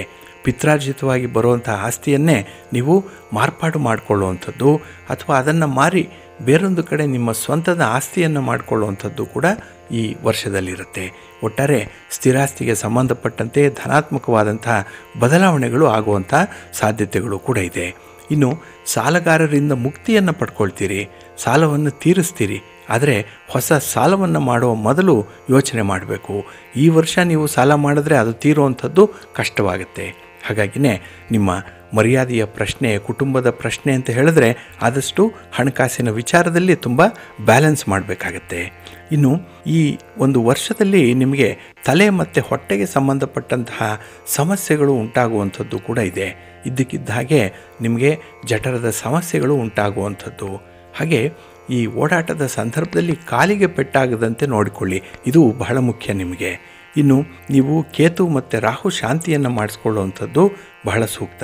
ಹಾಗೆ ಶ್ರೀರಾಮಚಂದ್ರನ ಆರಾಧನೆಯನ್ನು ಮಾಡಿ, ರಾಮನಾಮ ಜಪ ಮಾಡಿ, ಸಂಕೀರ್ತನೆ ಮಾಡಿ, ಒಳ್ಳೆಯ ಫಲ ನಿಮ್ಮದಾಗತ್ತೆ ಈ ವರ್ಷದಲ್ಲಿ. ತುಲಾರಾಶಿ. ತುಲಾರಾಶಿಯವರಿಗೆ ಈ ವರ್ಷದಲ್ಲಿ ಗುರು ನಿಮ್ಮ ಜನ್ಮ ರಾಶಿಯಿಂದ ಅಷ್ಟಮ ಭಾವದಲ್ಲಿ ಸಂಚಾರ ಮಾಡ್ತಾ ಇರ್ತಾನೆ. ಇದು ದುಸ್ಥಾನದಲ್ಲಿ ಗುರು ಇರ್ತಾನೆ. ಹಾಗಾಗಿ ಗುರುವಿನ ಅನುಗ್ರಹ ಇಲ್ಲ, ಗುರುವಿನ ಬಲ ಇಲ್ಲ. ಹಾಗಾಗಿನೇ ಯಾವುದೇ ಒಂದು ಪ್ರಮುಖ ಕೆಲಸ ಕಾರ್ಯಗಳಲ್ಲಿ ಸ್ವಲ್ಪ ಹಿನ್ನಡೆ ಉಂಟಾಗುವಂಥ ಸಂದರ್ಭ ಇದು. ಅದರಲ್ಲೂ ಮೇ 1ನೇ ತಾರೀಕು ಗುರು ವೃಷಭ ರಾಶಿಗೆ ಬಂದಾಗ ನಿಮ್ಮ ಒಂದು ಕೆಲಸ ಕಾರ್ಯಗಳ ಗತಿಯೇ ಬದಲಾವಣೆ ಆಗುವಂಥ ಸಾಧ್ಯತೆಗಳಿರುತ್ತೆ. ಇನ್ನು ಶನಿ ನಿಮಗೆ ಪಂಚಮದಲ್ಲಿರ್ತಾನೆ. ಇದು ಪಂಚಮ ಶನಿಯ ದೋಷದಿಂದ ಬಳಲುವಂಥದ್ದು ಕೂಡ ಇದೆ. ಇನ್ನು ರಾಹು ಷಷ್ಠದಲ್ಲಿರ್ತಾನೆ, ಕೇತು ದ್ವಾದಶದಲ್ಲಿ ಸಂಚಾರ ಮಾಡುವಂಥ ಸಂವತ್ಸರ ಇದು. ಹಾಗಾಗಿನೇ ಈ ಒಂದು ಸಮಯದಲ್ಲಿ ಶತ್ರುಗಳು ನಿಮ್ಮಿಂದ ದೂರವಾಗುವಂಥದ್ದು ಇದೆ. ಯಾಕೆ ಅಂತ ಹೇಳಿದ್ರೆ ರಾಹು ಷಷ್ಠದಲ್ಲಿದ್ದಾಗ ಆ ಶತ್ರುಗಳನ್ನು ಕೂಡ ನೀವು ಮನವೊಲಿಸ್ತೀರಿ. ನಿಮ್ಮ ಕೆಲಸ ಕಾರ್ಯಗಳ ವೈಖರಿಗೆ ಅವರು ಕೂಡ ಶತ್ರುತ್ವವನ್ನು ಮರೆತು ನಿಮ್ಮನ್ನು ಮಿತ್ರರನ್ನಾಗಿ ಪಡೆಯಬೇಕು ಅನ್ನುವಂಥ ಹಂಬಲವನ್ನು ವ್ಯಕ್ತಪಡಿಸ್ತಾ ಇರ್ತಾರೆ. ಹಾಗಾಗಿ ನಿಮ್ಮಿಂದ ದೂರ ಹೋಗಿರುವಂಥವರು ವಾಪಸ್ಸು ನಿಮ್ಮನ್ನು ಸೇರುವಂಥ ಎಲ್ಲ ಸಾಧ್ಯತೆಗಳು ಕೂಡ ಇದೆ. ಹಾಗೆ ಯಾವುದೇ ರೀತಿಯ ಮನಸ್ತಾಪಗಳಿರಲಿ, ಅದು ಪತಿ ಪತ್ನಿಯರ ಮಧ್ಯೆ ಇರಲಿ, ಬಂಧು ಬಾಂಧವರ ಮಧ್ಯೆ ಇರಲಿ, ಗೆಳೆಯರ ಮಧ್ಯೆ ಇರಲಿ, ಅಂಥ ಒಂದು ಮನಸ್ತಾಪಗಳು ಕೂಡ ದೂರವಾಗುತ್ತೆ. ಎಲ್ಲರ ಒಟ್ಟಿಗೆ ಒಂದು ಸಮಷ್ಟಿಯ ಜೀವನವನ್ನು ನಡೆಸಬೇಕು ಅನ್ನುವಂಥ ಒಂದು ಚಿತ್ರಣ ಏನಿದೆ ಅದು ಸಾಕಾರವಾಗುತ್ತೆ. ಹಾಗೆ ಈ ದೈವಾನುಗ್ರಹ ಇಲ್ಲದೆ ಇರೋದರಿಂದ ನಿಮ್ಮ ಕೆಲಸ ಕಾರ್ಯಗಳು ಯಶಸ್ವಿಯಾಗಲ್ಲ. ಮನೆಯಲ್ಲಿ ಶುಭ ಕಾರ್ಯಗಳು ನಡೆಯುವಂಥದ್ದು ಕಷ್ಟವಾಗುತ್ತೆ. ಅದರ ಜೊತೆಗೆ ಸ್ವಲ್ಪ ವ್ಯಯವೂ ಕೂಡ ಜಾಸ್ತಿ ಆಗುವಂಥದ್ದು. ನಿಮ್ಮ ಸಂಪಾದನೆಯಲ್ಲಿ ಉಳಿತಾಯ ಮಾಡುವಂಥದ್ದು ಕಷ್ಟ ಈ ವರ್ಷ. ಆದರೆ ಖರ್ಚು ವಿಪರೀತವಾಗಿ ಆಗ್ತಾ ಇರುವಂಥದ್ದು ಇದೆ. ಇನ್ನು ಕೆಲಸ ಕಾರ್ಯಗಳಲ್ಲಿ ನಿಮಗೆ ಗೊತ್ತಿಲ್ಲದಂತೆ ಕೆಲವು ವಿಘ್ನಗಳು ಎದುರಾಗುವಂಥದ್ದು ಇದೆ. ನಿಮಗೆ ತೀರಾ ಬೇಕಾದಂತಹ ಸ್ನೇಹಿತರೋ ಬಂಧುಗಳೋ ನಿಮ್ಮ ವಿರುದ್ಧ ಪಿತೂರಿ ನಡೆಸುವಂಥ ಸಾಧ್ಯತೆ ಕೂಡ ಇರುತ್ತೆ. ಹಾಗಾಗಿ ನಿಮ್ಮ ಏಳ್ಗೆಯನ್ನು ಕಂಡರೆ ಅವರಿಗೆ ಹೊಟ್ಟೆ ಉರಿ, ನೀವು ಪ್ರಗತಿಯ ಹೊಂದಿದ್ರೆ ಅವರಿಗೆ ಅಸೂಯೆ. ಹಾಗಾಗಿನೇ ಈ ಅಸೂಯೆಯ ಭಾವದಿಂದ ನಿಮ್ಮ ಹಿತಶತ್ರುಗಳ ತೊಂದರೆಗಳು ಜಾಸ್ತಿ ಆಗುತ್ತೆ ಈ ವರ್ಷದಲ್ಲಿ. ಇನ್ನು ದೂರ ಪ್ರಯಾಣ ಯೋಗ ಬಹಳ ಚೆನ್ನಾಗಿದೆ. ವಿದೇಶ ಪ್ರಯಾಣ ಮಾಡುವಂಥದ್ದು, ವಿದೇಶದಲ್ಲಿ ಓದಿರ್ಬೋದು, ವಿದೇಶದಲ್ಲಿ ಉದ್ಯೋಗ ಇರ್ಬೋದು, ಅಥವಾ ಬೇರೆ ಯಾವುದೋ ಒಂದು ಕಾರಣಕ್ಕಾಗಿ ವಿದೇಶ ಪ್ರವಾಸ ಅನ್ನುವಂಥದ್ದು ನಿಮ್ಮ ಯೋಗದಲ್ಲಿ ಈ ವರ್ಷದಲ್ಲಿರುತ್ತೆ. ಹಾಗಾಗಿ ನಿಮ್ಮ ಪ್ರಯತ್ನಕ್ಕೆ ಮೀರಿದಂತಹ ಫಲಗಳನ್ನು ಪಡ್ಕೊಳ್ಳುವಂತಹ ಸಂದರ್ಭಗಳು ಬಹಳಷ್ಟು ಬರ್ತಾ ಇದೆ. ಅದರಲ್ಲೂ ಹಿರಿಯರ ಆಶೀರ್ವಾದ ಚೆನ್ನಾಗಿದೆ. ಪಿತ್ರಾರ್ಜಿತವಾಗಿ ಬರಬೇಕಾಗಿರುವಂಥ ಆಸ್ತಿ ಪಾಸ್ತಿಗಳು ಬಹಳ ಬೇಗ ಬರುತ್ತೆ. ಹೆಚ್ಚು ಶ್ರಮ ಪಡುವಂಥ ಅಗತ್ಯ ಇಲ್ಲ. ಆದರೆ ಈ ವರ್ಷದಲ್ಲಿ ನೆರೆಹೊರೆಯವರಿಂದ ನಿಮಗೆ ಸ್ವಲ್ಪ ತೊಂದರೆ ತಾಪತ್ರಯಗಳು ಆಗುವಂಥದ್ದು ಇದೆ. ಎಲ್ಲ ಒಂದು ಕಡೆ ಲಿಟಿಗೇಷನ್ಸ್ ಆಗುವಂಥದ್ದು, ಅದು ನಿಮಗೆ ತೀರಾ ಬೇಕಾದವರಿಂದಲೇ ಈ ರೀತಿ ಅನರ್ಥಗಳು ಅವಘಡಗಳು ಆಗುವಂಥದ್ದು ಇರುತ್ತೆ. ಸ್ವಲ್ಪ ಎಚ್ಚರಿಕೆಯಿಂದನೇ ನಿಮ್ಮ ಜೀವನ ಕ್ರಮವನ್ನು ನೀವು ಮುಂದುವರಿಸಬೇಕಾಗತ್ತೆ. ಹಾಗೆ ಈ ವರ್ಷದಲ್ಲಿ ನಿಮಗೆ ಆರೋಗ್ಯದ ದೃಷ್ಟಿಯಿಂದ ಕೂಡ ಅಷ್ಟೊಂದು ವಿಶೇಷ ಫಲಗಳಿಲ್ಲ.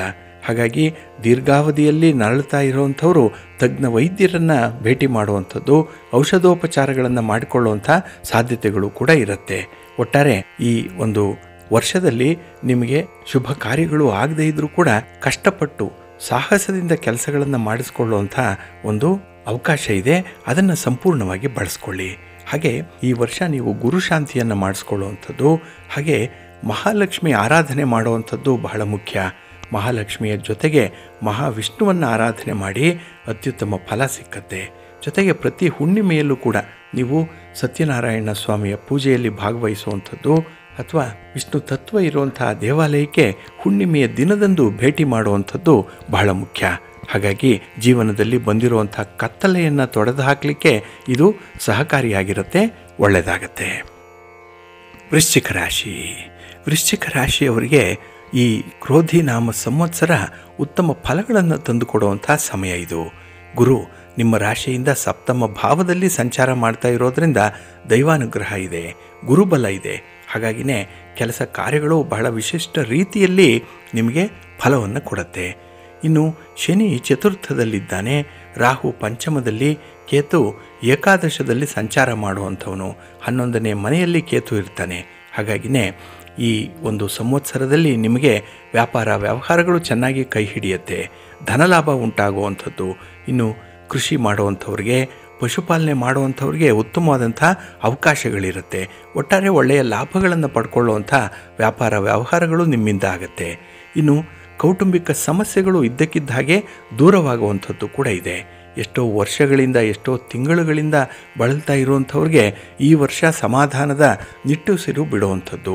ಯಾವುದೋ ಒಂದು ರೀತಿಯಲ್ಲಿ ನಿಮ್ಮ ಸಮಸ್ಯೆ ಇತ್ಯರ್ಥ ಆಗುತ್ತೆ. ಯಾವುದೇ ಫಲಿತಾಂಶ ಬಂದರೂ ಕೂಡ ಆದದ್ದೆಲ್ಲ ಒಳ್ಳೆಯದಕ್ಕೆ ಆಯಿತು ಅಂತ ಹೇಳುವಂಥ ಮನೋಭಾವದಲ್ಲಿ ಇರಬೇಕಾಗತ್ತೆ. ಇನ್ನು ಈ ವರ್ಷದಲ್ಲಿ ರಹಸ್ಯ ವಿದ್ಯೆಗಳನ್ನು ಕಲಿಬೇಕು ಅನ್ನುವಂಥ ಒಂದು ವಿಚಾರ ಇದೆ. ಮನಸ್ಸಿಗೆ ತುಂಬ ಆಸಕ್ತಿ ಇರುವಂಥದ್ದು. ಹಾಗಾಗಿನೇ ರಹಸ್ಯವಾಗಿ ಒಪ್ಪಂದಗಳನ್ನು ಮಾಡಿಕೊಳ್ಳುವಂಥದ್ದು, ಸೀಕ್ರೆಟಾಗಿ ಕೆಲವೊಂದು ಡೀಲಿಂಗ್ಸನ್ನು ಮಾಡುವಂಥದ್ದು ಕೂಡ ಇರುತ್ತೆ. ಸ್ವಲ್ಪ ಎಚ್ಚರಿಕೆ. ಒಂದು ವೇಳೆ ಅದೇನಾದರೂ ಬಯಲಾದರೆ ನಿಮ್ಮ ಮರ್ಯಾದೆಯ ಪ್ರಶ್ನೆ ಅದರಲ್ಲಿ ಅಡಗಿರುತ್ತೆ. ಹಾಗೆ ನೀವು ಎಲ್ಲಿಯವರೆಗೆ ನಿಮ್ಮ ಸ್ನೇಹಿತರನ್ನು ನಂಬಿ ಕೆಲಸ ಮಾಡ್ತಾ ಇರ್ತೀರೋ ಅಲ್ಲಿಯವರೆಗೂ ಇದೆಲ್ಲ ಓಕೆ. ಒಂದು ವೇಳೆ ಸ್ನೇಹಿತರ ಜೊತೆಯಲ್ಲಿ ಮನಸ್ತಾಪಗಳಾದರೆ ನಿಮ್ಮ ಒಂದು ರಹಸ್ಯವನ್ನು ಅವರೇ ಬಯಲು ಮಾಡುವಂಥ ಸಾಧ್ಯತೆಗಳು ಜಾಸ್ತಿ ಇರುತ್ತೆ. ಹಾಗಾಗಿನೇ ಆದಷ್ಟು ರಹಸ್ಯ ಒಪ್ಪಂದಗಳನ್ನು ಮಾಡಿಕೊಳ್ಳುವಂಥದ್ದನ್ನು ನಿಲ್ಲಿಸಬೇಕು ಈ ವರ್ಷದಲ್ಲಿ. ಇನ್ನು ವ್ಯವಹಾರ ಮಾಡ್ತಾ ಇರುವಂಥವ್ರಿಗೆ ಅಧಿಕವಾದಂಥ ಲಾಭಗಳು ಉಂಟಾಗುವಂಥದ್ದು ಇದೆ. ಒಂದು ಮೂಲದಿಂದ ಅಲ್ಲ, 2-3 ಮೂಲಗಳಿಂದ ಧನಲಾಭ ಉಂಟಾಗುವಂಥದ್ದು ಕೂಡ ಇದೆ. ಒಟ್ಟಾರೆ ನಿಮ್ಮ ಶ್ರಮಕ್ಕೆ ತಕ್ಕಂಥ ಒಂದು ಪ್ರತಿಫಲವನ್ನು ಹಣಕಾಸಿನ ವಿಚಾರದಲ್ಲಿ ಪಡ್ಕೊಳ್ತೀರಿ. ಇನ್ನು ವ್ಯವಹಾರ ಮಾಡುವಂಥವರು ವಿಸ್ತರಣೆ ಮಾಡ್ತಾರೆ, ಅಂದರೆ ವ್ಯಾಪಾರವನ್ನು ಎಕ್ಸ್ಟೆಂಡ್ ಮಾಡುವಂಥದ್ದು. ಇನ್ನು ತಿಳಿದವರ ಸಹಕಾರವನ್ನು ಪಡ್ಕೊಂಡು ಅದನ್ನು ಮುಂದುವರಿಸುವಂಥ ಒಂದು ವಿಶೇಷ ಕಲೆಗಾರಿಕೆ ನಿಮಗಿರುತ್ತೆ. ಇನ್ನು ಧಾರ್ಮಿಕ ಕ್ಷೇತ್ರಗಳಿಗೆ ಪ್ರವಾಸ ಹೋಗುವಂಥದ್ದು, ಅದರಲ್ಲೂ ಈ ಕುಟುಂಬಸ್ಥರ ಪರವಾಗಿ ಅಥವಾ ಕುಟುಂಬದವರ ಜೊತೆಯಾಗಿ ದೇವಾಲಯ ದರ್ಶನ ಮಾಡುವಂಥ ಯೋಗ ಬಹಳ ಚೆನ್ನಾಗಿದೆ ಈ ವರ್ಷದಲ್ಲಿ. ಇನ್ನು ಈ ವರ್ಷ ವಿವಾಹ ಯೋಗ ಕೂಡಿ ಬರುವಂಥದ್ದು. ಏಕೆಂದರೆ ಗುರುಬಲ ಇರೋದರಿಂದ ನೀವು ಯಾವುದೇ ಕೆಲಸಗಳನ್ನು ಕೂಡ ಮಾಡಲಿಕ್ಕೆ ಯಶಸ್ವಿಯಾದಂತಹ ಪೂರ್ವ ಸಿದ್ಧತೆ ಆಗುತ್ತೆ. ಸ್ಟಾರ್ಟಿಂಗ್ ಟ್ರಬಲ್ ಇರಲ್ಲ. ಹಾಗಾಗಿನೇ ಕೆಲಸಗಳು ಬಹಳ ಚೆನ್ನಾಗಿ ಟೇಕ್ ಆಫ್ ಆಗುವಂಥದ್ದು, ಅದರ ಫಲಿತಾಂಶಗಳು ಕೂಡ ಬಹಳ ಬೇಗ ನಿಮಗೆ ಒದಗಿ ಬರುವಂಥದ್ದು ಇದೆ. ಒಟ್ಟಾರೆ ಮನೆಯಲ್ಲಿ ಆಗುವಂಥ ಸಣ್ಣ ಪುಟ್ಟ ಬದಲಾವಣೆಗಳು, ಸಣ್ಣ ಪುಟ್ಟ ಸಮಸ್ಯೆಗಳನ್ನು ಬಿಟ್ಟರೆ ಒಟ್ಟಾರೆ ನೀವು ಈ ವರ್ಷದಲ್ಲಿ ಬಹಳ ಸೌಕರ್ಯಯುತವಾಗಿರ್ತೀರಿ, ಬಹಳ ಕಂಫರ್ಟಬಲ್ ಆಗಿರ್ತೀರಿ. ಇನ್ನು ನಿಮಗೆ ವಿವಾಹ ಯೋಗ ಕೂಡಿ ಬರುವಂಥದ್ದು ಅವಿವಾಹಿತರಿಗೆ. ಹಾಗೆ ಐಷಾರಾಮಿ ಸಾಮಗ್ರಿಗಳನ್ನು ಖರೀದಿ ಮಾಡುವಂಥದ್ದು, ಹಾಗೆ ಮನೆಗೆ ಬೇಕಾದಂತಹ ಕೆಲವು ಸಾಮಗ್ರಿಗಳು, ವಾಹನ ಇರ್ಬೋದು, ಒಡವೆ ವಸ್ತ್ರಗಳಿರ್ಬೋದು, ಇವುಗಳನ್ನು ಖರೀದಿ ಮಾಡಿಕೊಳ್ಳುವಂಥದ್ದಕ್ಕೆ ಯಾವುದೇ ಅಡ್ಡಿ ಆತಂಕಗಳು ಇರಲ್ಲ. ಹಣಕಾಸಿನ ನೆರವು ಬಹಳ ಚೆನ್ನಾಗಿ ಒದಗಿ ಬರುತ್ತೆ ನಿಮಗೆ. ಇನ್ನು ಮಕ್ಕಳ ಆರೋಗ್ಯದ ಕಡೆಯಲ್ಲಿ ಸ್ವಲ್ಪ ಗಮನ ಕೊಡಬೇಕು. ಅವರ ಚಟುವಟಿಕೆಗಳು ಹೇಗಿದೆ ಅನ್ನುವಂಥದ್ದನ್ನು ನೋಡಿಕೊಳ್ಬೇಕು. ಒಮ್ಮೆ ಅವರನ್ನು ನೋಡಿದ್ರೆ ಸಾಲದು, ದಿನದ 24 ಗಂಟೆಗಳಲ್ಲೂ ಕೂಡ ಅವರ ಮೇಲೆ ನಿಮ್ಮ ಮನಸ್ಸಿರಬೇಕು. ಹಾಗೆ ಅವರ ವ್ಯವಹಾರಗಳು ಹೇಗಿದೆ, ಯಾವ ಸ್ನೇಹಿತರ ಜೊತೆಯಲ್ಲಿ ಓಡಾಡ್ತಾರೆ, ಅವರು ಓಡಾಡುವಂಥ ಶೈಲಿ ಏನು, ಯಾವ ಸ್ಥಳಕ್ಕೆ ಹೋಗ್ತಾರೆ ಅನ್ನುವಂಥ ಮಾಹಿತಿಗಳನ್ನು ಆಗಾಗ್ಗೆ ನೀವು ಪಡ್ಕೊಳ್ತಾ ಇರಬೇಕು. ಇದು ಅವರ ಮೇಲೆ ನಿಮಗಿರುವಂಥ ಒಂದು ಪ್ರೀತಿಯನ್ನು ತೋರಿಸುತ್ತೆ, ಒಂದು ಕನ್ಸರ್ನನ್ನು ತೋರಿಸುತ್ತೆ. ಇದು ಬಹಳ ಮುಖ್ಯ.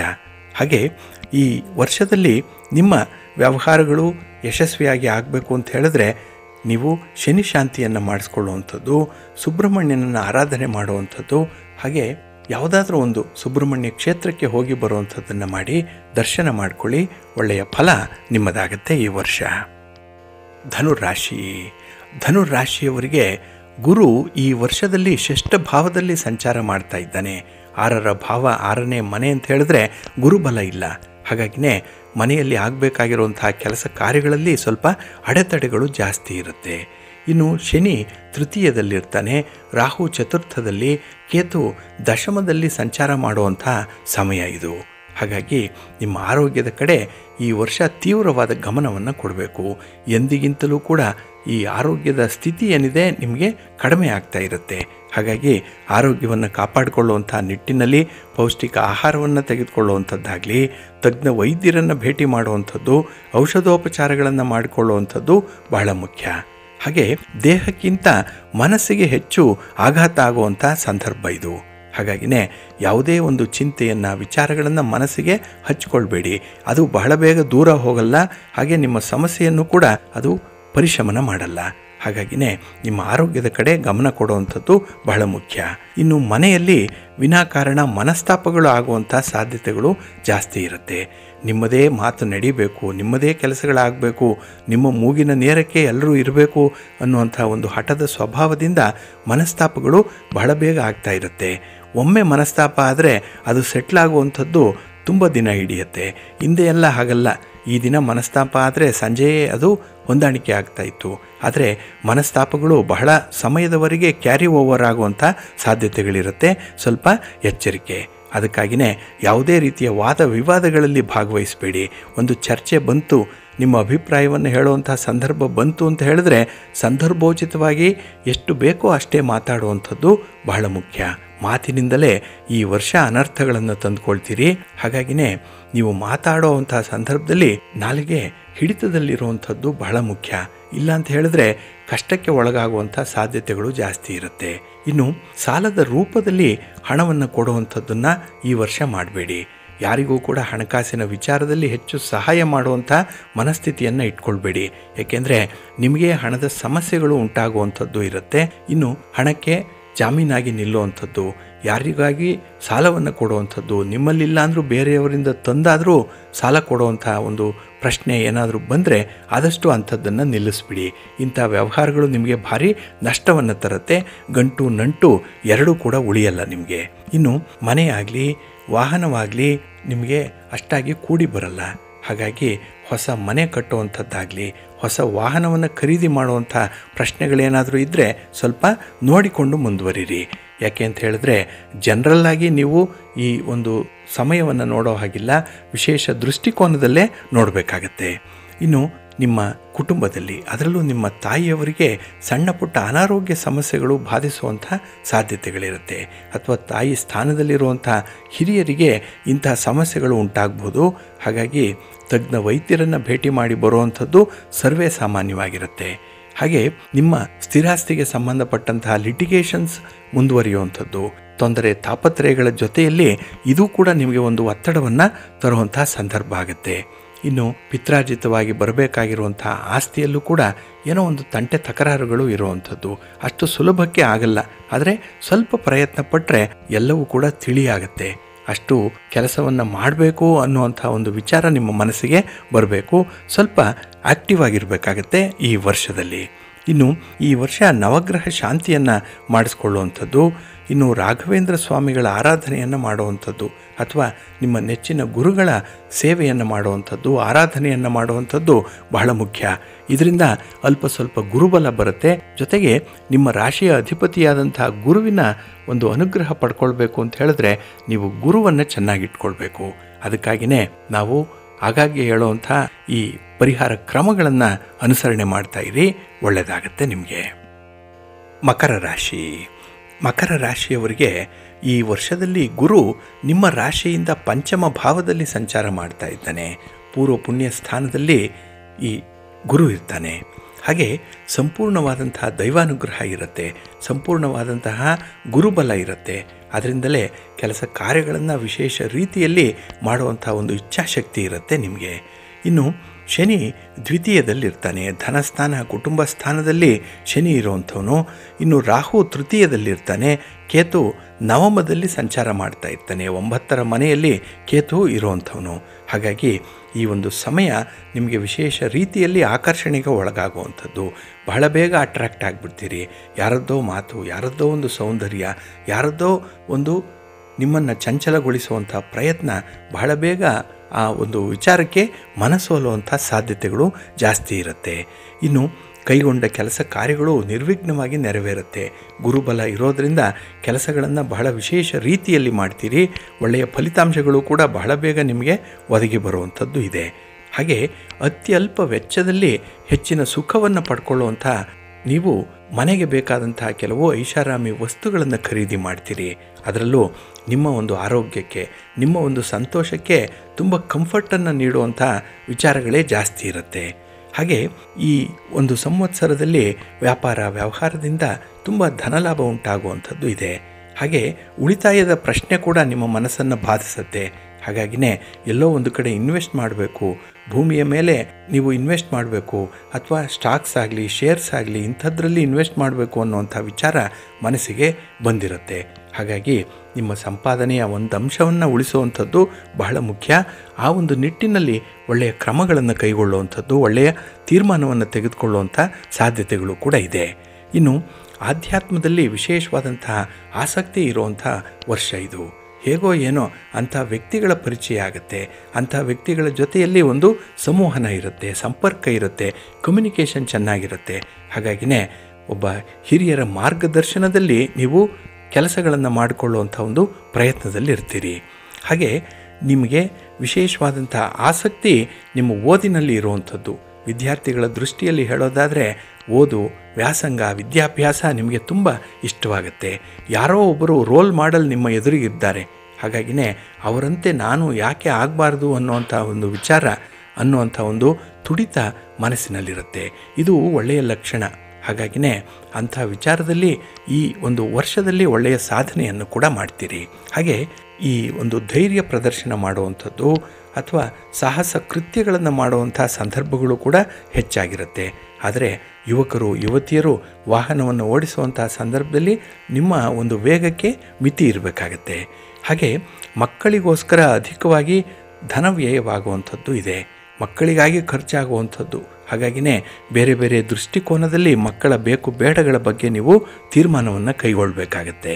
ಹಾಗೆ ಸಾತ್ವಿಕವಾದಂತಹ ಆಹಾರವನ್ನು ಸೇವನೆ ಮಾಡುವಂಥದ್ದು, ಸಾತ್ವಿಕ ಸ್ವಭಾವದಲ್ಲೇ ಇರಬೇಕು ಅನ್ನುವಂಥ ಒಂದು ಹಂಬಲ ನಿಮಗಿರುತ್ತೆ. ಆದರೆ ಈ ಮನೆಯವರಿಂದ ಅಷ್ಟೊಂದು ನಿಮಗೆ ಸಪೋರ್ಟಿವ್ ಆಗಿ ಇರಲ್ಲ ಈ ಒಂದು ವಿಚಾರಕ್ಕೆ. ಹಾಗಾಗಿ ನೀವು ಬಹಳ ಶ್ರಮಪಟ್ಟು ಕಷ್ಟಪಟ್ಟು ನಿಮ್ಮತನವನ್ನು ಉಳಿಸ್ಕೊಳ್ಳುವಂಥದ್ದು, ನಿಮ್ಮ ಸಂಸ್ಕೃತಿ ಸಂಸ್ಕಾರವನ್ನು ಉಳಿಸ್ಕೊಳ್ಳುವಂಥ ಒಂದು ಪ್ರಯತ್ನ ಮಾಡಿ, ಒಳ್ಳೆಯದಾಗತ್ತೆ. ಹಾಗೆ ಈ ವರ್ಷ ನೀವು ಶನಿ ಶಾಂತಿಯನ್ನು ಮಾಡಿಸ್ಕೊಳ್ಳಿ. ಜೊತೆಗೆ ದತ್ತಾತ್ರೇಯ ಸ್ವಾಮಿ ಆರಾಧನೆಯನ್ನು ಮಾಡುವಂಥದ್ದು ಬಹಳ ಮುಖ್ಯ. ಇದರಿಂದ ಬಂದಿರುವಂಥ ಸಮಸ್ಯೆಗಳು ದೂರ ಆಗುತ್ತೆ, ಒಳ್ಳೆಯದಾಗತ್ತೆ. ಒಳ್ಳೆಯ ಫಲಗಳು ಈ ವರ್ಷದಲ್ಲಿ ನಿಮಗೆ ಸಿಕ್ಕತ್ತೆ. ಕುಂಭರಾಶಿ. ಕುಂಭರಾಶಿಯವರಿಗೆ ಗುರು ನಿಮ್ಮ ಜನ್ಮರಾಶಿಯಿಂದ ಚತುರ್ಥ ಭಾವದಲ್ಲಿ ಸಂಚಾರ ಮಾಡ್ತಾ ಇರೋದರಿಂದ ನಿಮಗೆ ದೈವಾನುಗ್ರಹ ಇದೆ. ಕೆಲಸ ಕಾರ್ಯಗಳಲ್ಲಿ ಯಶಸ್ವಿ ಫಲಿತಾಂಶಗಳು ಕೂಡ ಸಿಕ್ಕತ್ತೆ. ಇನ್ನು ಶನಿ ನಿಮ್ಮ ಜನ್ಮರಾಶಿಯಲ್ಲಿರ್ತಾನೆ, ರಾಹು ದ್ವಿತೀಯದಲ್ಲಿ, ಕೇತು ಅಷ್ಟಮದಲ್ಲಿ ಸಂಚಾರ ಮಾಡುವಂಥ ಸಮಯ ಇದು. ಹಾಗಾಗಿನೇ ಈ ಗ್ರಹ ಸ್ಥಾನಗಳು ಗ್ರಹಗತಿಗಳು ನಿಮಗೆ ಅಷ್ಟೊಂದು ಅನುಕೂಲಕರವಾಗಿರಲ್ಲ. ಕಷ್ಟದ ಮೇಲೆ ಕಷ್ಟ ಉಂಟಾಗುವಂಥದ್ದು, ಹೊಡೆತದ ಮೇಲೆ ಹೊಡೆತ, ಎಡವಿದ ಕಾಲನ್ನೇ ಎಡುವಂಥದ್ದು, ಇದೆಲ್ಲವೂ ಕೂಡ ನಿಮ್ಮನ್ನು ಒಂದು ರೀತಿಯಲ್ಲಿ ಬದುಕಲಿಕ್ಕಾಗಲಿ ಅಥವಾ ಒಂದು ಸ್ವಲ್ಪ ಉಸಿರಾಡೋಣ ಅನ್ನುವಂಥ ಒಂದು ಸ್ಪೇಸನ್ನಾಗಲಿ ಕೊಡಲ್ಲ. ಹಾಗಾಗಿ ಮೇಲಿಂದ ಮೇಲೆ ಆಘಾತಗಳು ಉಂಟಾಗುವಂಥ ಸಂದರ್ಭ ಇದೆ. ಆದರೆ ಇದೆಲ್ಲವನ್ನು ಗೆಲ್ಲಬಹುದು, ಇದೆಲ್ಲವನ್ನು ಮೆಟ್ಟಿ ನಿಲ್ಲಬಹುದು ಅಂಥ ಒಂದು ಅವಕಾಶ ಕೂಡ ಭಗವಂತ ನಿಮಗೆ ಕೊಟ್ಟಿದ್ದಾನೆ. ಇದನ್ನು ನೀವು ಬಹಳ ವಿಶೇಷ ರೀತಿಯಲ್ಲಿ ಅರ್ಥೈಸ್ಕೊಳ್ಬೇಕಾಗತ್ತೆ. ಇನ್ನು ನಿಮ್ಮ ವ್ಯಾಪಾರದಲ್ಲಿ, ವ್ಯವಹಾರದಲ್ಲಿ, ಸ್ವಂತ ಬಿಸ್ನೆಸ್ಸಲ್ಲಿ ಧನಲಾಭ ಉಂಟಾಗುವಂಥ ಎಲ್ಲ ಅವಕಾಶಗಳು ಕೂಡ ಇದೆ. ಹಾಗೆ ಮನೆಯನ್ನಾಗಲಿ, ಭೂಮಿಯನ್ನಾಗಲಿ, ಚಿನ್ನಾಭರಣಗಳನ್ನಾಗಲಿ ಖರೀದಿ ಮಾಡುವಂಥ ಯೋಗ ಬಹಳ ಚೆನ್ನಾಗಿದೆ. ಹಾಗಾಗಿ ಹಣಕಾಸಿನ ವಿಚಾರದಲ್ಲಿ ಯಾವುದೇ ರೀತಿಯ ತೊಂದರೆಗಳಿಲ್ಲ ನಿಮಗೆ. ಹಾಗೆ ಉಳಿತಾಯದ ಒಂದು ಹಣವನ್ನು ಸರಿಯಾದ ರೀತಿಯಲ್ಲಿ, ಯೋಜಿತ ರೀತಿಯಲ್ಲಿ ಇನ್ವೆಸ್ಟ್ ಮಾಡಬೇಕು ಅನ್ನುವಂಥ ವಿಚಾರ ಒಳ್ಳೆಯ ಫಲಿತಾಂಶವನ್ನು ಕೊಡುತ್ತೆ ನಿಮಗೆ. ಹಾಗೆ ಆಕಸ್ಮಿಕವಾಗಿ ಖರ್ಚು ವೆಚ್ಚಗಳು ಹೆಚ್ಚಾಗುವಂಥದ್ದು ಇದೆ, ಅನಿವಾರ್ಯವಾಗಿ ಖರ್ಚಾಗ್ಬಿಡುತ್ತೆ. ಆದರೆ ಖರ್ಚಿನ ಬಾಪ್ತಿಗೆ ಹಿಂದೆ ಮುಂದೆ ನೋಡಬೇಡಿ, ಜಿಪುಣತನವನ್ನು ತೋರಿಸ್ಬೇಡಿ, ಧಾರಾಳವಾಗಿ ಖರ್ಚು ಮಾಡಿ ಸಮಸ್ಯೆಯನ್ನು ನಿಮ್ಮಂತೆ ಮಾಡಿಕೊಳ್ಬೇಕು. ಹಾಗಾಗಿ ಸಮಸ್ಯೆಗೆ ಪರಿಹಾರವನ್ನು ಕಂಡುಕೊಳ್ಳುವಂಥದ್ದು ಆಗ ಸುಲಭ ಆಗುತ್ತೆ. ಇನ್ನು ಈ ಒಂದು ವರ್ಷದಲ್ಲಿ ಕುಟುಂಬದವರ ಜೊತೆಯಲ್ಲಿ ಅಲ್ಪ ಸ್ವಲ್ಪ ಮನಸ್ತಾಪಗಳು ಕೂಡ ಉಂಟಾಗುವಂಥದ್ದಿದೆ. ಇದು ವಿಪರೀತಕ್ಕೆ ಹೋದರೆ ಸ್ವಲ್ಪ ದೂರ ಆಗುವಂಥ ಸಂದರ್ಭಗಳು ಬರ್ಬೋದು. ಆದರೆ ಹೊಂದಾಣಿಕೆ ಮಾಡಿಕೊಂಡ್ರೆ ಇದ್ದುದರಲ್ಲೇ ತೃಪ್ತಿ ಪಡುವಂಥ ಒಂದು ಮನಸ್ಥಿತಿ ಇರುತ್ತೆ. ಹಾಗೆ ಹೊಸ ವ್ಯವಹಾರಗಳನ್ನು ಮಾಡುವಂಥವ್ರಿಗೆ ಇದು ಅಷ್ಟೊಂದು ಸೂಕ್ತವಾದ ಸಮಯ ಅಲ್ಲ. ಹಾಗಾಗಿನೇ ಈ ಗುರುವಿನ ಪ್ರಭಾವದಿಂದ ಆಗಲಿ ಅಥವಾ ಶನಿಯ ಪ್ರಭಾವದಿಂದ ಆಗಲಿ ನಿಮಗೆ ಧನಲಾಭ ಉಂಟಾಗಬೇಕು ಅಂತ ಹೇಳಿದ್ರೆ ಒಳ್ಳೆಯ ಸಂದರ್ಭದಲ್ಲಿ ನೀವು ವ್ಯಾಪಾರ ವಿಸ್ತರಣೆಯನ್ನು ಮಾಡಬೇಕು. ಇನ್ನು ನಿಮ್ಮ ವೃತ್ತಿಯಲ್ಲಿ ಅಸಮಾಧಾನ ಉಂಟಾಗುವಂಥದ್ದು, ಯಾವುದೇ ಕೆಲಸವನ್ನು ಮಾಡಿದ್ರೂ ಕೂಡ ನಿಮಗೆ ತೃಪ್ತಿ ಇಲ್ಲ. ಇದನ್ನು ಮಾಡಿದ್ರೆ ಆಯಿತು, ಅದನ್ನು ಮಾಡಿದ್ರೆ ಆಯಿತು ಅನ್ನುವಂಥ ವಿಚಾರಗಳು ಮನಸ್ಸಿಗೆ ಬರುತ್ತೆ. ಆದರೆ ಪ್ರಾಕ್ಟಿಕಲ್ಲಾಗಿ ಮಾಡುವಂಥ ಸಂದರ್ಭದಲ್ಲಿ ಮನಸ್ಸು ವಿಚಲಿತವಾಗಿರುತ್ತೆ. ಹಾಗಾಗಿ ಸ್ವಲ್ಪ ಏಕಾಗ್ರತೆಯಿಂದ ನಿಮ್ಮ ಕೆಲಸ ಕಾರ್ಯಗಳನ್ನು ಮಾಡಿಕೊಳ್ಬೇಕು. ಹಾಗೆ ವಿದ್ಯಾರ್ಥಿಗಳು ವಿಶೇಷವಾಗಿ ನಿಮ್ಮ ಗುರಿಯನ್ನು ತಲುಪುವಂಥ ನಿಟ್ಟಿನಲ್ಲಿ ಕೆಲವರ ಬೆಂಬಲವನ್ನು ಪಡ್ಕೊಳ್ಳುವಂಥದ್ದು ಇದೆ. ಹಾಗೆ ಮನೆಯವರ ಬೆಂಬಲ, ಮನೆಯವರ ಒಂದು ವಿಶ್ವಾಸವನ್ನು ಗಳಿಸ್ಕೊಳ್ಳುವಂಥ ಒಂದು ಕೆಲಸವನ್ನು ಮಾಡ್ತಾಯಿರಿ. ಧೈರ್ಯವಾಗಿದ್ದೀನಿ ಅಂತ ಹೇಳಿ ಇಂಡಿಪೆಂಡೆಂಟಾಗಿ ಎಲ್ಲ ಕೆಲಸಗಳನ್ನು ಮಾಡುವಂಥ ಒಂದು ಪ್ರಯತ್ನಕ್ಕೆ ಹೋಗಬೇಡಿ. ಯಾವುದೇ ಕೆಲಸ ಮಾಡಿದ್ರೂ ಕೂಡ ನಿಮ್ಮ ತಂದೆ ತಾಯಿಯಂದ್ರಿಗೆ ಗೊತ್ತಾಗಬೇಕು. ಮನೆಯಲ್ಲಿರುವಂಥ ಹಿರಿಯರಿಗೆ ನಿಮ್ಮ ಕೆಲಸಗಳ ಬಗ್ಗೆ ಆಗಾಗ್ಗೆ ಮಾಹಿತಿಗಳು ಸಿಗ್ತಾ ಇರಬೇಕು. ಅಂಥ ಒಂದು ವ್ಯವಸ್ಥೆಯನ್ನು ಮಾಡ್ಕೊಳ್ತಾ ಇರಿ, ಒಳ್ಳೆಯದಾಗತ್ತೆ. ಹಾಗೆ ಈ ಒಂದು ಸಂವತ್ಸರದಲ್ಲಿ ನಿಮಗೆ ವೃತ್ತಿಯ ಬದುಕಿನಲ್ಲಿ ಕೆಲವೊಂದು ಅಸಮಾಧಾನಗಳು ಉಂಟಾಗುವಂಥದ್ದು ಇದೆ. ಏನೋ ಒಂದು ತೃಪ್ತಿ ಇಲ್ಲ, ಮಾಡಿದ ಕೆಲಸದಲ್ಲಿ ಆಸಕ್ತಿ ಹೆಚ್ಚಾಗಿದ್ದರೂ ಕೂಡ ನಿಮ್ಮ ಆಸಕ್ತಿಯಂತೆ ಕೆಲಸಗಳು ಆಗಲ್ಲ, ನಿಮ್ಮ ವೇವ್ ಲೆಂತ್ಗೆ ಮ್ಯಾಚ್ ಆಗಲ್ಲ. ಇದರಿಂದ ಮನಸ್ಸಿಗೆ ತೀವ್ರ ಬೇಸರ ಉಂಟಾಗುವಂಥದ್ದು ಇದೆ. ಆದರೆ ಬೇಸರವನ್ನು ಕಡಿಮೆ ಮಾಡಿಕೊಳ್ಳಿಕ್ಕೂ ಕೂಡ ಭಗವಂತ ಜೊತೆಯಲ್ಲೇ ಪರಿಹಾರವನ್ನು ಕೂಡ ಕೊಟ್ಟಿದ್ದಾನೆ.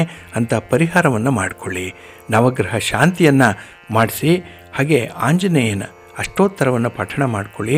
ಹನುಮಾನ್ ಚಾಲೀಸನ್ನು ಹೇಳ್ಕೊಳ್ತಾ ಇರಿ, ಒಳ್ಳೆಯದಾಗತ್ತೆ. ಒಳ್ಳೆಯ ಫಲಗಳು ನಿಮಗೆ ಲಭ್ಯವಾಗತ್ತೆ.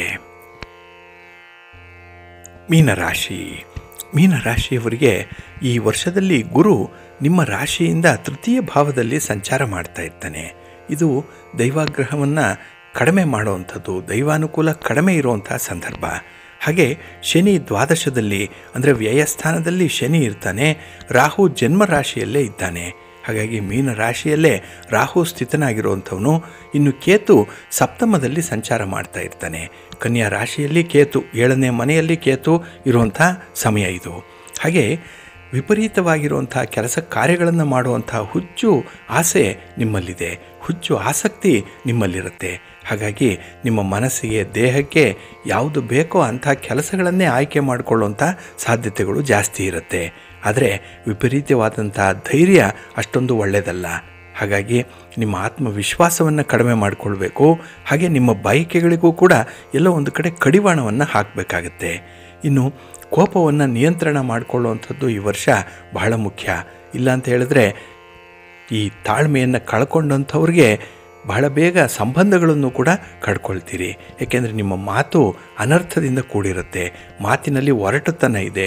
ಶಬ್ದಗಳ ಪದ ಪ್ರಯೋಗ ಏನಿದೆ ಅದು ಅಷ್ಟೊಂದು ಸಮಯೋಚಿತವಾಗಿ, ಸಂದರ್ಭೋಚಿತವಾಗಿ ಇರಲ್ಲ.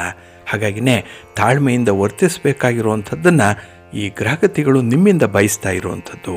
ಹಾಗೆ ಆಕಸ್ಮಿಕವಾಗಿ ಖರ್ಚು ವೆಚ್ಚಗಳು ಕೂಡ ಹೆಚ್ಚಾಗುತ್ತೆ. ಹಾಗಾಗಿ ಯೋಜಿತ ರೀತಿಯಲ್ಲಿ ಖರ್ಚು ಮಾಡುವಂಥ ಒಂದು ಪ್ರಯತ್ನ ನಿಮಗೆ ವಿಫಲವಾದಂಥ ಫಲಿತಾಂಶವನ್ನು ಕೊಡುತ್ತೆ. ಹಾಗೆ ಈ ಒಂದು ಅವಧಿಯಲ್ಲಿ ನಿಮಗೆ ವ್ಯವಹಾರ ಮಾಡ್ತಾ ಇರುವಂಥವ್ರಿಗೆ ತುಂಬ ಧನಲಾಭ ಇದೆ.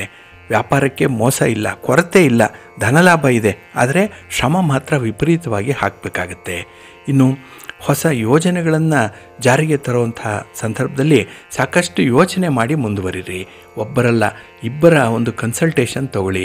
2-3 ಜನರ ಅನುಭವಸ್ಥರ ಒಂದು ಮಾರ್ಗದರ್ಶನವನ್ನು ಪಡ್ಕೊಳ್ಳಿ. ನಂತರದಲ್ಲಿ ನಿಮ್ಮ ವ್ಯವಹಾರಗಳನ್ನು ಮುಂದುವರಿಸಿ. ಅಲ್ಲಿಯವರೆಗೂ ಕೂಡ ನೀವು ಕೆಲವೊಂದು ಸಮಸ್ಯೆಗಳನ್ನು ಬೇರೆ ದೃಷ್ಟಿಕೋನದಿಂದಲೇ ನೋಡಬೇಕಾಗತ್ತೆ. ಅಂಥ ಒಂದು ಪ್ರಯತ್ನವನ್ನು ಮಾಡಿ. ಹಾಗೆ ಈ ಹೊಸ ಯೋಜನೆಗಳನ್ನು ನೀವು ಈ ವರ್ಷದಲ್ಲಿ ಜಾರಿ ಮಾಡಬೇಕು ಅಂತ ಹೇಳಿದ್ರೆ ಸಾಕಷ್ಟು ಪೂರ್ವ ಸಿದ್ಧತೆಗಳು ಬೇಕು. ಹಾಗೆ ನೀವು ಅಂದುಕೊಂಡಂತಕ್ಕಿದ್ದಂಥ ಹೆಚ್ಚು ಬಂಡವಾಳ ಕೈಯಲ್ಲಿದ್ದರೆ ಮಾತ್ರ ಈ ವ್ಯವಹಾರಗಳನ್ನು ಆರಂಭ ಮಾಡಿ. ಇಲ್ಲ ಅಂತ ಹೇಳಿದ್ರೆ ತಟಸ್ಥವಾಗಿ ಇರುವಂಥದ್ದು ಬಹಳ ಸೂಕ್ತ. ಇನ್ನು ಈ ವರ್ಷದಲ್ಲಿ ನಿಮಗೆ ವಿವಾಹ ಆಗಬೇಕು ಅನ್ನುವಂಥವ್ರಿಗೆ ವಿವಾಹ ಯೋಗ ಇದೆ. ಆದರೆ ಕೊನೆಯ ಕ್ಷಣದಲ್ಲಿ ಆ ವಿವಾಹ ಮುರಿದು ಬೀಳುವಂಥ ಸಾಧ್ಯತೆಗಳು ಕೂಡ ಇರುತ್ತೆ. ಇದೆಲ್ಲವೂ ಕೂಡ ನಿಮಗೆ ಈ 7.5 ಶನಿಯ ಪ್ರಭಾವದಿಂದ ನಡೆಯುವಂಥದ್ದು. ಇನ್ನು ಶನಿ ಕುಂಭ ರಾಶಿಯನ್ನು ಬಿಟ್ಟರೆ ಮೀನ ರಾಶಿಗೆ ಬರುವಂಥದ್ದು. ಹಾಗಾಗಿ ಈ ಜನ್ಮ ರಾಶಿಯಲ್ಲಿ ಶನಿ ಇರುವಂತಹ ಸಂದರ್ಭದಲ್ಲಿ ಮತ್ತಷ್ಟು ಅವಘಡಗಳು ಕೂಡ ಉಂಟಾಗುವಂಥದ್ದು, ಮತ್ತಷ್ಟು ಗುರುಬಲ ಇಲ್ಲದೆ ಪರಿತಪಿಸುವಂತಹ ಸಾಧ್ಯತೆಗಳು ಜಾಸ್ತಿ ಇರುತ್ತೆ. ಅದಕ್ಕಾಗಿಯೇ ಈ ವರ್ಷ ಕೆಲಸ ಕಾರ್ಯಗಳನ್ನು ಬಹಳ ಎಚ್ಚರಿಕೆಯಿಂದ ಆಯ್ಕೆ ಮಾಡಿಕೊಳ್ಳಿ. ಸ್ನೇಹಿತರ ಆಯ್ಕೆ ಕೂಡ ಎಚ್ಚರಿಕೆಯಿಂದ ಇರಬೇಕು. ನಿಮ್ಮ ಸಂಗಾತಿ, ಪ್ರೀತಿ ಪಾತ್ರರ ಮಧ್ಯದಲ್ಲಿ ಆಡುವಂಥ ಮಾತು ಕೂಡ ಎಚ್ಚರಿಕೆಯಿಂದ ಇರಲಿ, ಒಳ್ಳೆಯದಾಗತ್ತೆ. ಇನ್ನು ಈ ವರ್ಷದಲ್ಲಿ ನೀವು ರಾಹು ಶಾಂತಿ ಮಾಡಿಸುವಂಥದ್ದು, ರಾಹು ಕೇತು ಶಾಂತಿಯನ್ನು ಮಾಡಿಸುವಂಥದ್ದು ಬಹಳ ಸೂಕ್ತ. ಇನ್ನು ಗುರು ಅಷ್ಟೋತ್ತರವನ್ನು ಪಠಣ ಮಾಡಿಕೊಳ್ಳುವಂಥದ್ದು, ಗುರುಗಳ ದರ್ಶನ ಮಾಡುವಂಥದ್ದು, ನಿಮ್ಮ ನೆಚ್ಚಿನ ಗುರುಗಳ ಆಶೀರ್ವಾದವನ್ನು ಪಡ್ಕೊಳ್ಳುವಂಥದ್ದು ಈ ವರ್ಷದಲ್ಲಿ ಬಹಳ ಮುಖ್ಯ. ಇದರಿಂದ ಗುರುಬಲದ ಜೊತೆಗೆ ನಿಮ್ಮ ಕನಸುಗಳು ಸಾಕಾರವಾಗುತ್ತೆ, ಕನಸು ನನಸಾಗುತ್ತೆ. ಅಂಥ ಒಂದು ಪ್ರಯತ್ನ ನಿಮ್ಮಿಂದಾಗಲಿ, ಒಳ್ಳೆಯದಾಗತ್ತೆ.